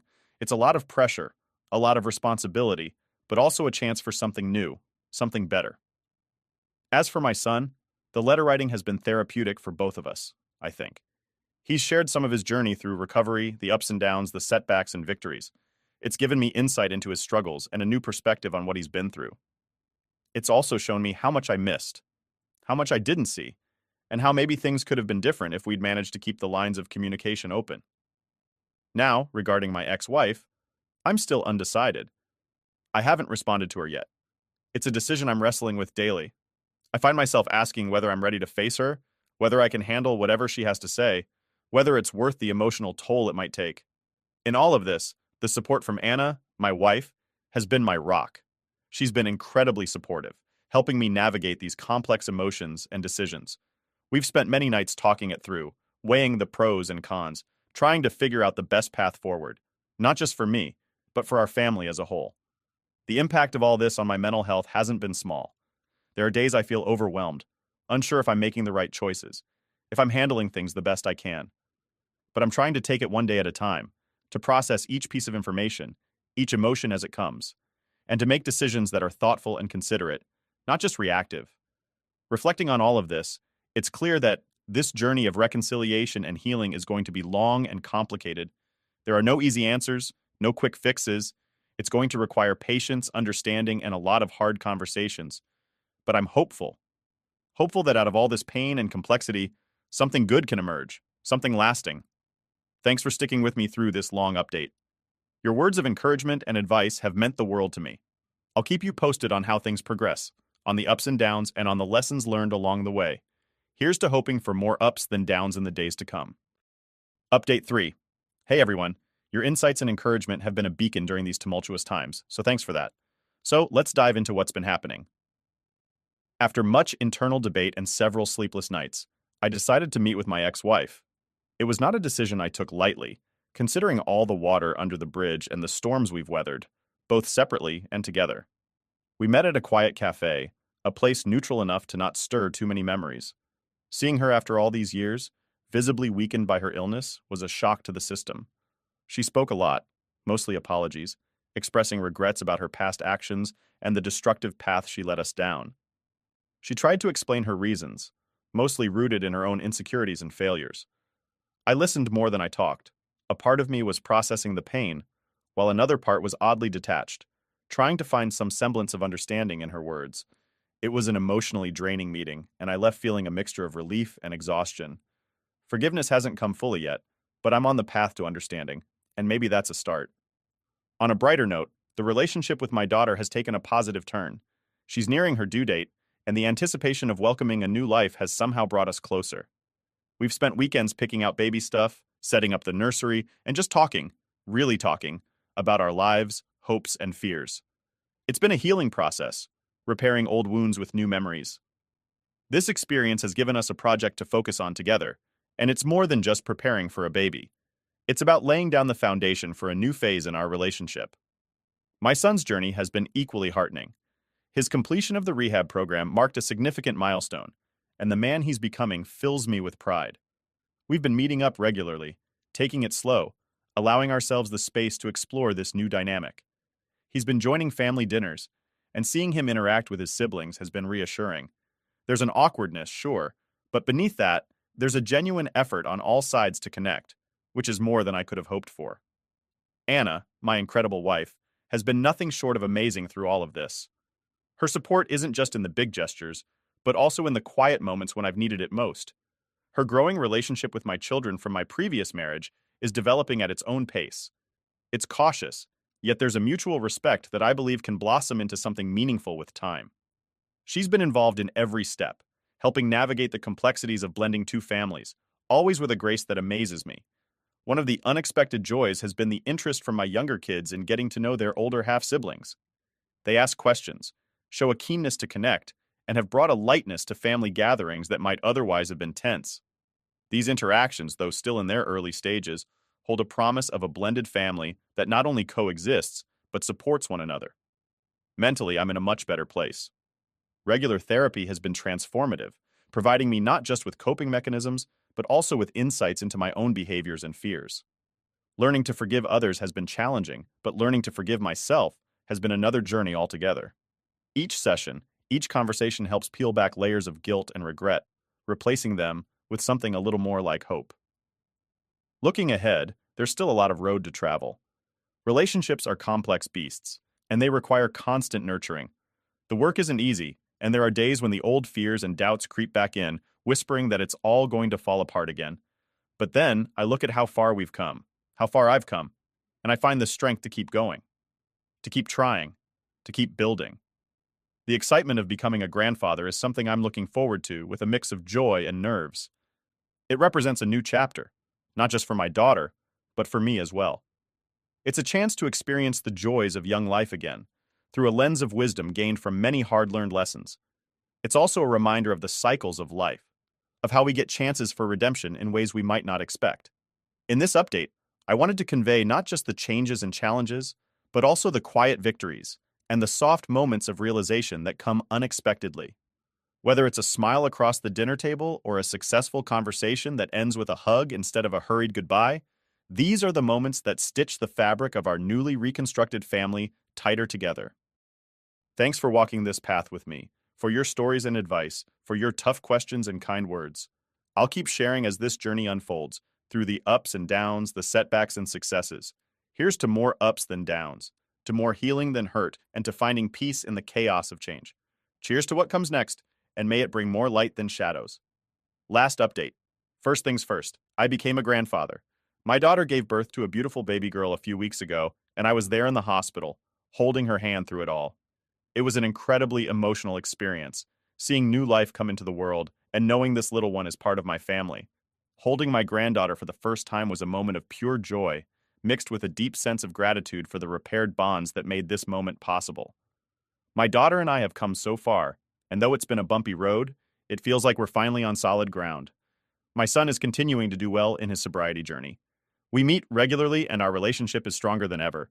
He's started a new job, and seeing him take these steps towards building a stable life for himself is incredibly rewarding. We talk about everything now. No topic is off limits, which has brought a new level of trust and openness between us. As for my ex-wife, our last conversation was probably our last. We reached a sort of peace, an understanding that while the past can't be changed, it doesn't have to dictate our futures. I've let go of a lot of the anger and bitterness that I held on to for so long, and it's been liberating. This doesn't mean I've forgotten, but rather, I've chosen to focus on the present and the future instead. Anna, as always, has been my cornerstone throughout all of this. Her unwavering support and love have made all the difference. She's embraced my children and granddaughter as her own, and her capacity for kindness and compassion seems boundless. We've grown closer through these experiences, navigating each challenge and celebrating every victory together.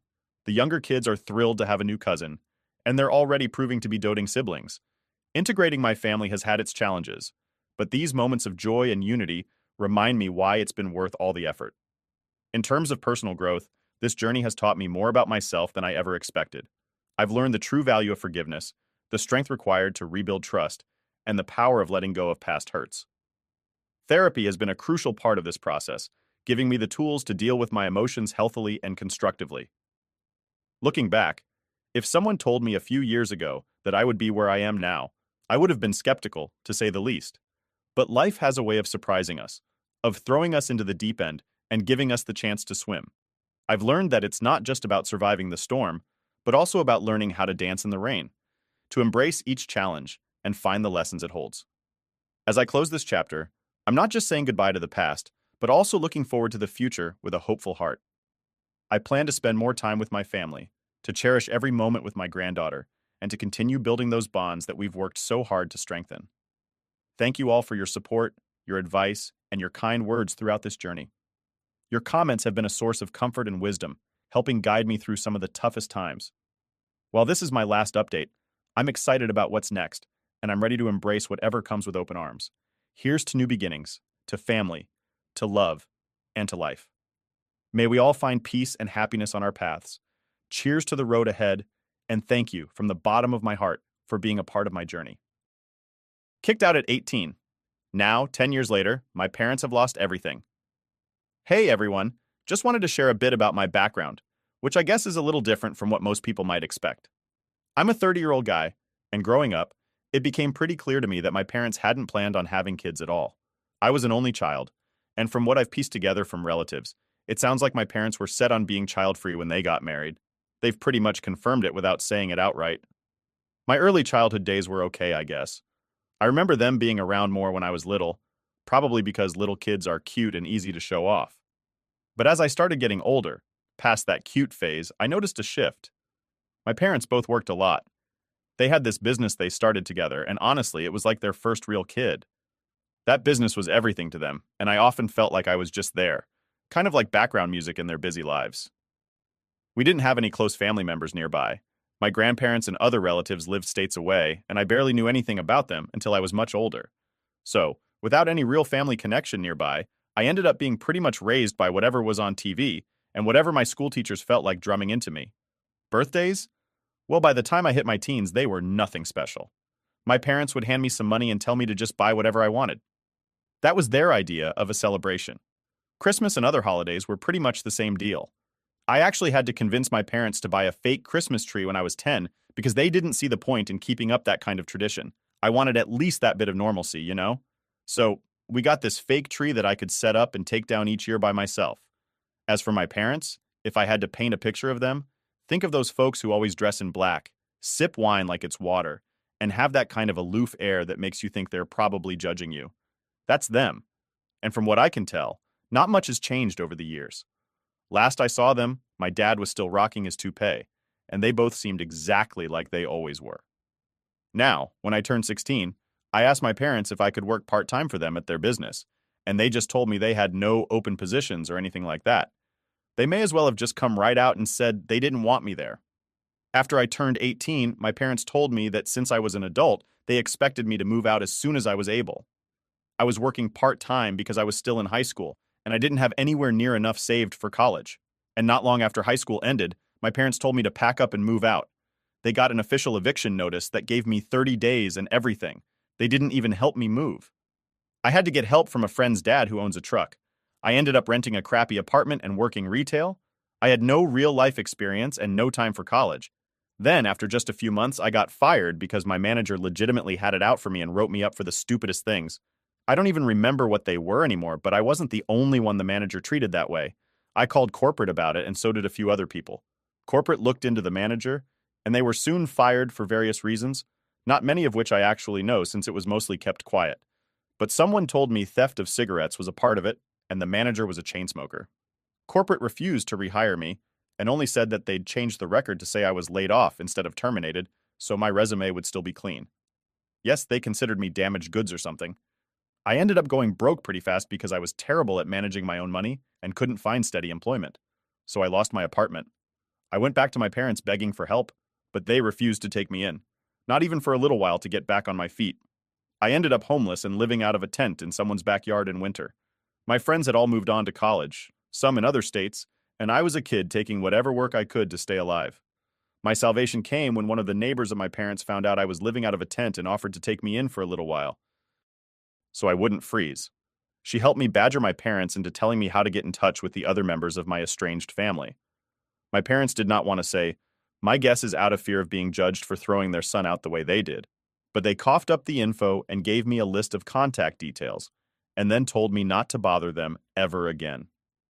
I called my grandparents from my father's side of the family, and they were very surprised and happy to hear from me because they hadn't seen me since I was an infant, and I'm their only grandchild.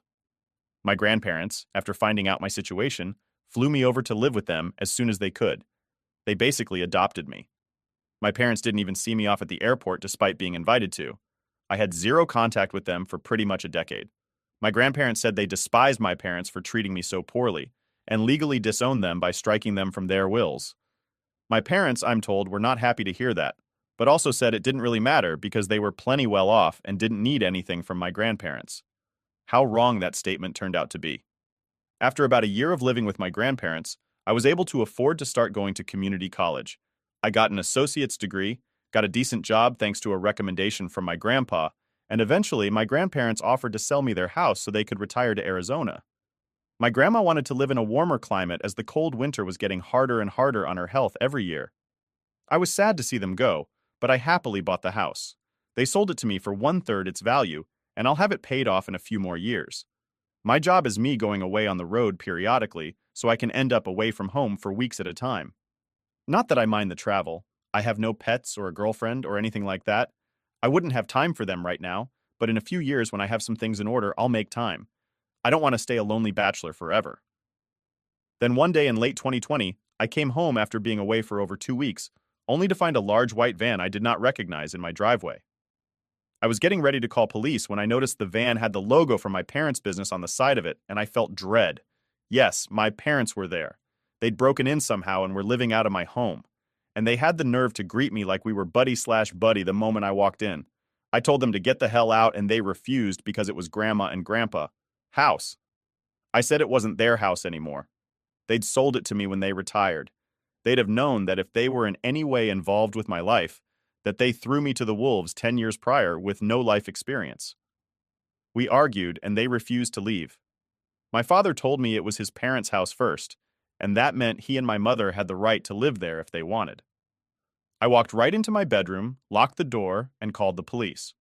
When the cops showed up, they were of no help. My parents claimed to them that they had already been there long enough to have residency, which was a complete lie. But I had no cameras to prove they weren't there a month. My neighbors had no cameras either, so it was my word against my parents over how long they've really been there. And they were claiming squatters' rights. They told police they had a verbal rental agreement with me and that I was trying to illegally evict them for no reason. My mother even put on the waterworks when saying that. The police told me it was a family dispute and to file eviction with the courts to get them out. And this was in 2020. Getting to court for anything took longer because of the pandemic. Meanwhile, my parents are squatting in my house rent-free and rubbing it in my face from the information I got out of them. Their business went bankrupt, and they sold off almost everything they had to pay their debts. All they had left was the van and a few personal belongings. So they expected to live in my house rent-free for the foreseeable future. They were working too. Both of them soon got new jobs. My father as a delivery driver, my mother as a sales associate. They were making money, and the only things they contributed to was electricity and water utilities, which was basically just handing me a $100 bill every month and saying I should be grateful they were paying me anything anytime I tried to discuss proper rent with them. They just said I owed it to them to live rent-free because I took 18 years of their lives. And it's not like they were demanding the money back for that time, then threatened to stop helping with the utilities altogether. I was so at my wits' end that I ended up calling my grandparents to explain the situation to them. They were very unhappy and spoke with my parents, but my parents still said they had the right to stay in my home and refused to budge. My grandpa told me he was sorry it had come to this, and that if they hadn't sold me the house, my parents wouldn't have invaded. I told him not to worry. I'd already filed for a legal eviction and would get it soon enough, and my parents already knew that they were on borrowed time. I made sure to say that in earshot of my parents, too.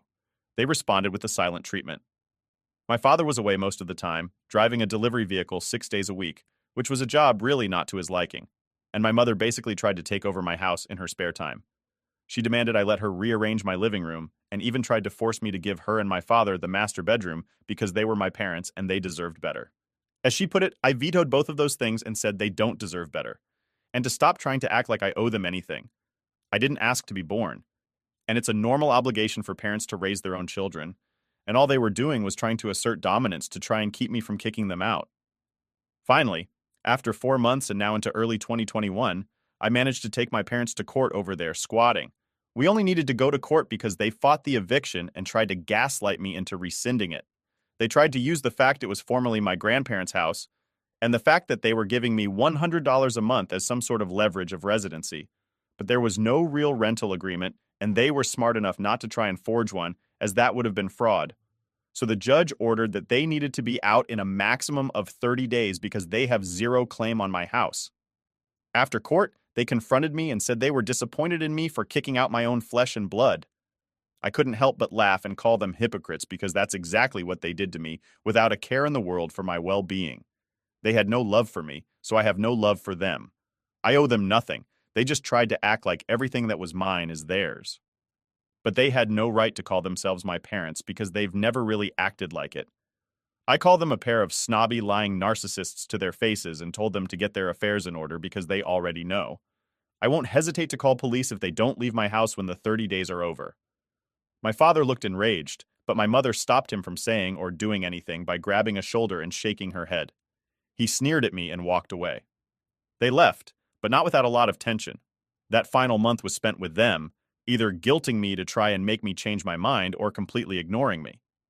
I put up a calendar in the living room and checked off each day before they had to leave with a red marker, and the exact day they were to be out was marked with a big red circle. I still remember that final day was March 2nd. My parents waited until the exact day they had to leave my home for good before they finally left, even when all their stuff was out of the house and they were sleeping on the floor in the guest room for a few days, since they were so convinced they could make me let them stay. They didn't bother to try and look for an apartment until after the court eviction went through, and my mother spent weeks scrambling to find an apartment. They had to get a tiny and crappy studio apartment in the next city over because it was the only thing they could find on such short notice. A lot like what I had to do when I was 18. Quite ironic. I drove my mother over to see it once, and the apartment was terrible. The walls were baby baths, green. The carpet looked like it was 20 years old.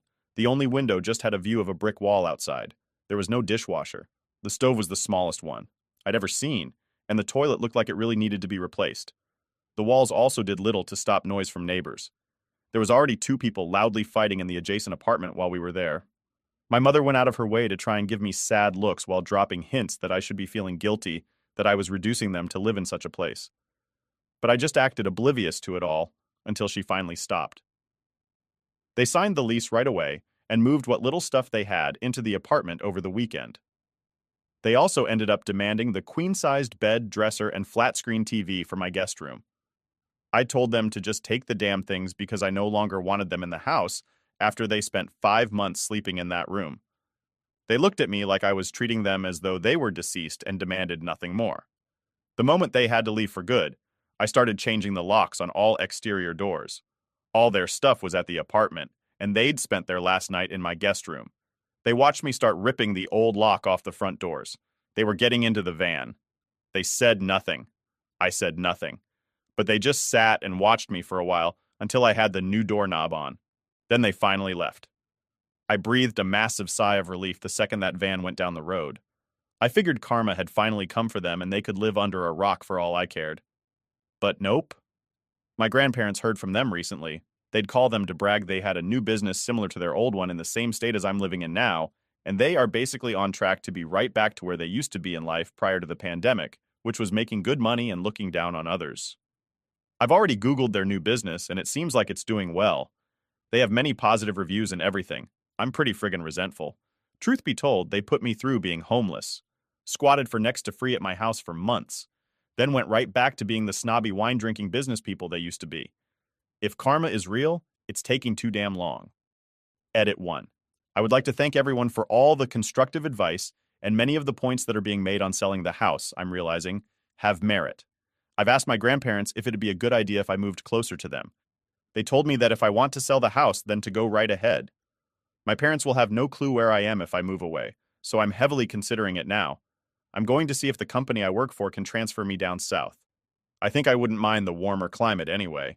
I've hated winter since the time I had to live in a tent. I don't have many friends where I currently am as. I'm kind of a loner, so it wouldn't be too hard to start over somewhere farther away. I'm attached to this house, but it's not like I grew up in it, so I will consider moving. Yes, I understand the need for more cameras and will be looking into that. As for those wondering how my parents broke in and fooled police, well, it's stupidly simple. My parents got in through a window. I forgot to lock. They just pulled the screen off and opened it to get right in. Then they found my spare house keys. I kept hanging on a hook near the kitchen and copied them when claiming squatters' rights to police, as well as saying we had a prior verbal agreement. My parents presented working house keys to the cops and lied their little asses off, saying I'd let them move in. My parents had also already filed for an address change with the DMV online before I'd even gotten home and showed police a printout of that they'd made and said that their new IDs with my address were soon to be in the mail. The cops just looked annoyed, told me it was a domestic issue and to file to evict them like a normal person. I wish I'd gotten their badge numbers to report them. Small addition. Yes, my parents had their mail redirected to my house, which is another thing they used to claim residency. The thing is that if they lived in my house for more than 30 days with permission, squatters' rights would make them tenants. They claimed they had my permission and used every dirty trick at their disposal to convince police they had the right to be there. There was no way for them to confirm or deny how long my parents had been living in the house, and it turned into a situation of everybody pointing fingers and police didn't know who to believe. That's why I had to go to court to evict them. I did refuse to give my parents the Wi-Fi password while they lived with me, though, since they were not contributing to that utility. However, they just used their smartphones to run a mobile hotspot and got internet that way the whole time they were squatting in my house. Those of you saying that I should leave bad reviews or expose my parents' past, there really is no point. I'm going to take the high road there and just forget about them. However, if they committed fraud to start the new business of theirs, then I'll get some popcorn when that comes back on them because they'd inevitably call someone for help. Edit 2. For those who don't believe the 30-day thing with squatters, here's a direct USA law on the matter in most areas. Anyone who lives on your property for more than 30 days with permission can claim rights as in the eyes of the law. They become your tenants. When this happens, you will usually need to carry out an eviction procedure. However, in the case where permission was never given and an unoccupied property is forcibly entered and lived in, there are still rules you must follow. My parents falsified permission and lied about how long they'd been in my house. That's why it took 5 months to get rid of them. Now you know. Update. Well, I decided to make some inquiries and spent a couple of days asking around the family about how my parents got their new business off the ground. It's pretty unusual that they were able to come back from bankruptcy and get a new business started in under 2 years. No, it's not an MLM for those who thought so. Even my parents wouldn't resort to doing that crap. They undoubtedly think MLMs are beneath them. My parents' new business is comparatively smaller than their previous one too. I'd say about half the size before they had at least 2 employees. Now it's just the 2 of them. Someone pointed out I should be watching my credit for identity theft. I already was, and have been since I first started dealing with my parents, squatting in my house. I put nothing past them, and they knew it.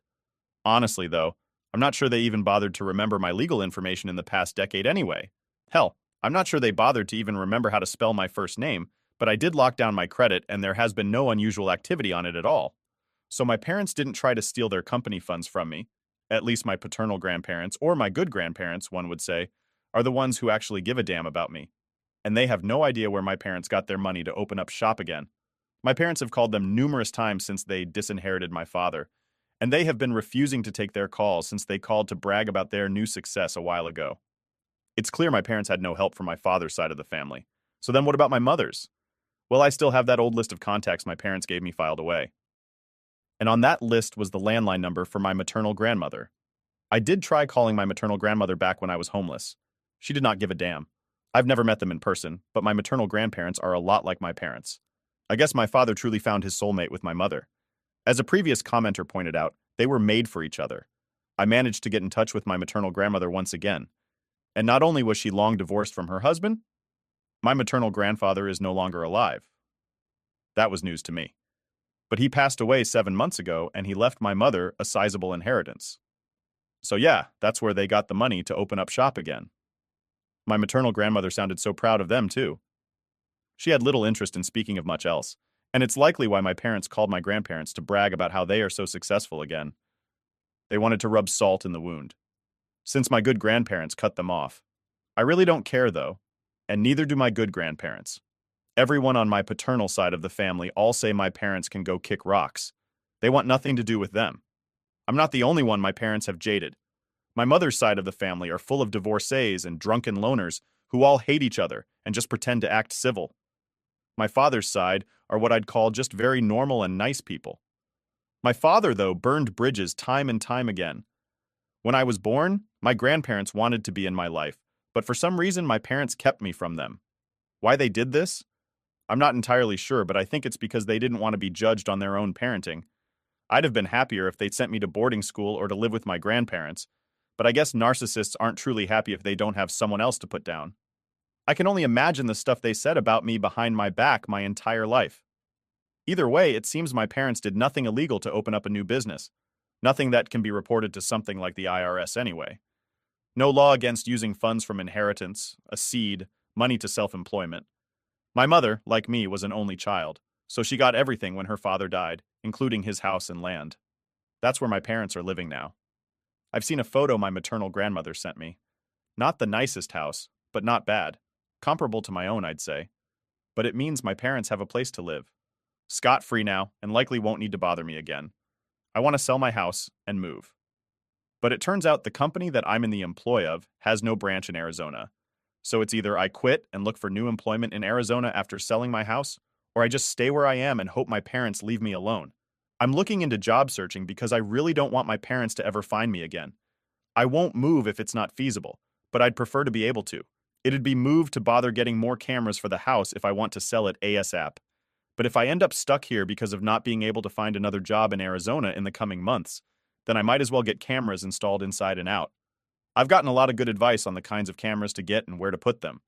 I kind of doubt the same situation will ever repeat, but I just don't want my parents to ever try to seek me out again for any reason. If they need help when they're old, I'm not going to care. They'll get what they gave. Nothing. They're dead to me for the rest of my life, and the rest of my father's side of the family say the same. If I ever become a parent or step-parent, I'll make damn sure I never become like my parents. No child deserves that. Update 2. After the last update, with my parents finally out of my house and me trying to move forward, I started seeing someone. She's amazing, kind, understanding, and has been super supportive of all the craziness from my family situation that I've filled her in on. Things were looking up, and for a minute there, I actually thought I'd get a break from all the family drama. Well, that didn't last long. My parents, who have been pretty much persona non grata in my life since the eviction, somehow got wind of my new relationship. How they found out, I honestly have no clue. But they did, and they decided to take full advantage of the information. Here's where it gets ugly. One fine morning, I get a call from my girlfriend's dad asking if we could have a chat. Turns out he received a call from none other than my dear old parents. I couldn't believe they'd actually gone and done something like this. They had a long talk with him, painting a picture of me as some sort of monster. According to them, I'm the ungrateful son who heartlessly kicked his poor, struggling parents out of their home, leaving them with nothing. They spun a story so twisted it would have made a pretzel look straight. They claimed they were destitute because of my actions and tried to play up the sympathy card big time. My girlfriend's parents were naturally pretty shocked and concerned. They didn't know what to make of it, and there I was, suddenly feeling like I was on trial. I had to sit down with them and go over everything, from the very beginning of my parents' neglect to their recent squatting saga. I showed them all the legal documents, the eviction notice, even messages and emails between me and my parents. It was like presenting a case in front of a jury. Thankfully, my girlfriend's parents are reasonable people. They listened, asked questions, and understood the context once everything was laid out. They were actually pretty appalled by how my parents had behaved, not just recently, but throughout my life. It was a relief, but the whole situation left a sour taste in my mouth. Now, you'd think that would be the end of it, right? Nope. My parents, true to form, didn't stop there. They started showing up in places they knew I'd be, like at the supermarket near my workplace. Always trying to accidentally run into me, always trying to talk, to push their way back into my life as if nothing had happened. It's exhausting. Every time I see them, it's like they're trying to wear me down, to push me into accepting them back into my life on their terms. They act all sweet and concerned in public, making scenes that leave bystanders thinking I'm the one being unreasonable. I've had to start taking different routes to work, shopping at odd hours, just trying to avoid them. But they're persistent, and every encounter leaves me stressed out and frustrated. And it's not just the public run-ins. They've tried to contact me through every possible channel: calls, texts, emails, even letters. Each message is a mix of guilt-tripping and sweet talk, trying to manipulate me into letting them back into my life. They talk about family and forgiveness, how we should forget the past and move forward. It's all so fake, so calculated, and it makes my skin crawl just thinking about how they're trying to worm their way back into my good graces. To top it all off, my girlfriend has been an absolute rock through all of this. She's seen the toll it's taken on me, and she's been there every step of the way. But I hate that she has to deal with this. I hate that my toxic family situation is spilling over into our relationship. It's not fair to her, and it's not what I wanted for us. We've talked about it, and we've decided to set some hard boundaries. No contact with my parents, full stop. If they try to reach out to her or her family again, we're going to consider legal options. We're also looking into moving a bit further away, maybe finding a place that's off the radar for my parents. It's a lot dealing with all this. Sometimes I feel like I'm just waiting for the other shoe to drop, for the next crazy thing to happen. But I'm trying to stay positive, to focus on the good things in my life, like my relationship, my work, my friends. So that's where I'm at. Another chapter in this wild ride. Thanks for letting me vent and for all the support. It really does help, knowing there are people out there who get it, who've got my back. Here's hoping for quieter days ahead. But who knows, right? With my luck, there's probably another twist just around the corner. But whatever comes, I'll handle it. I have to.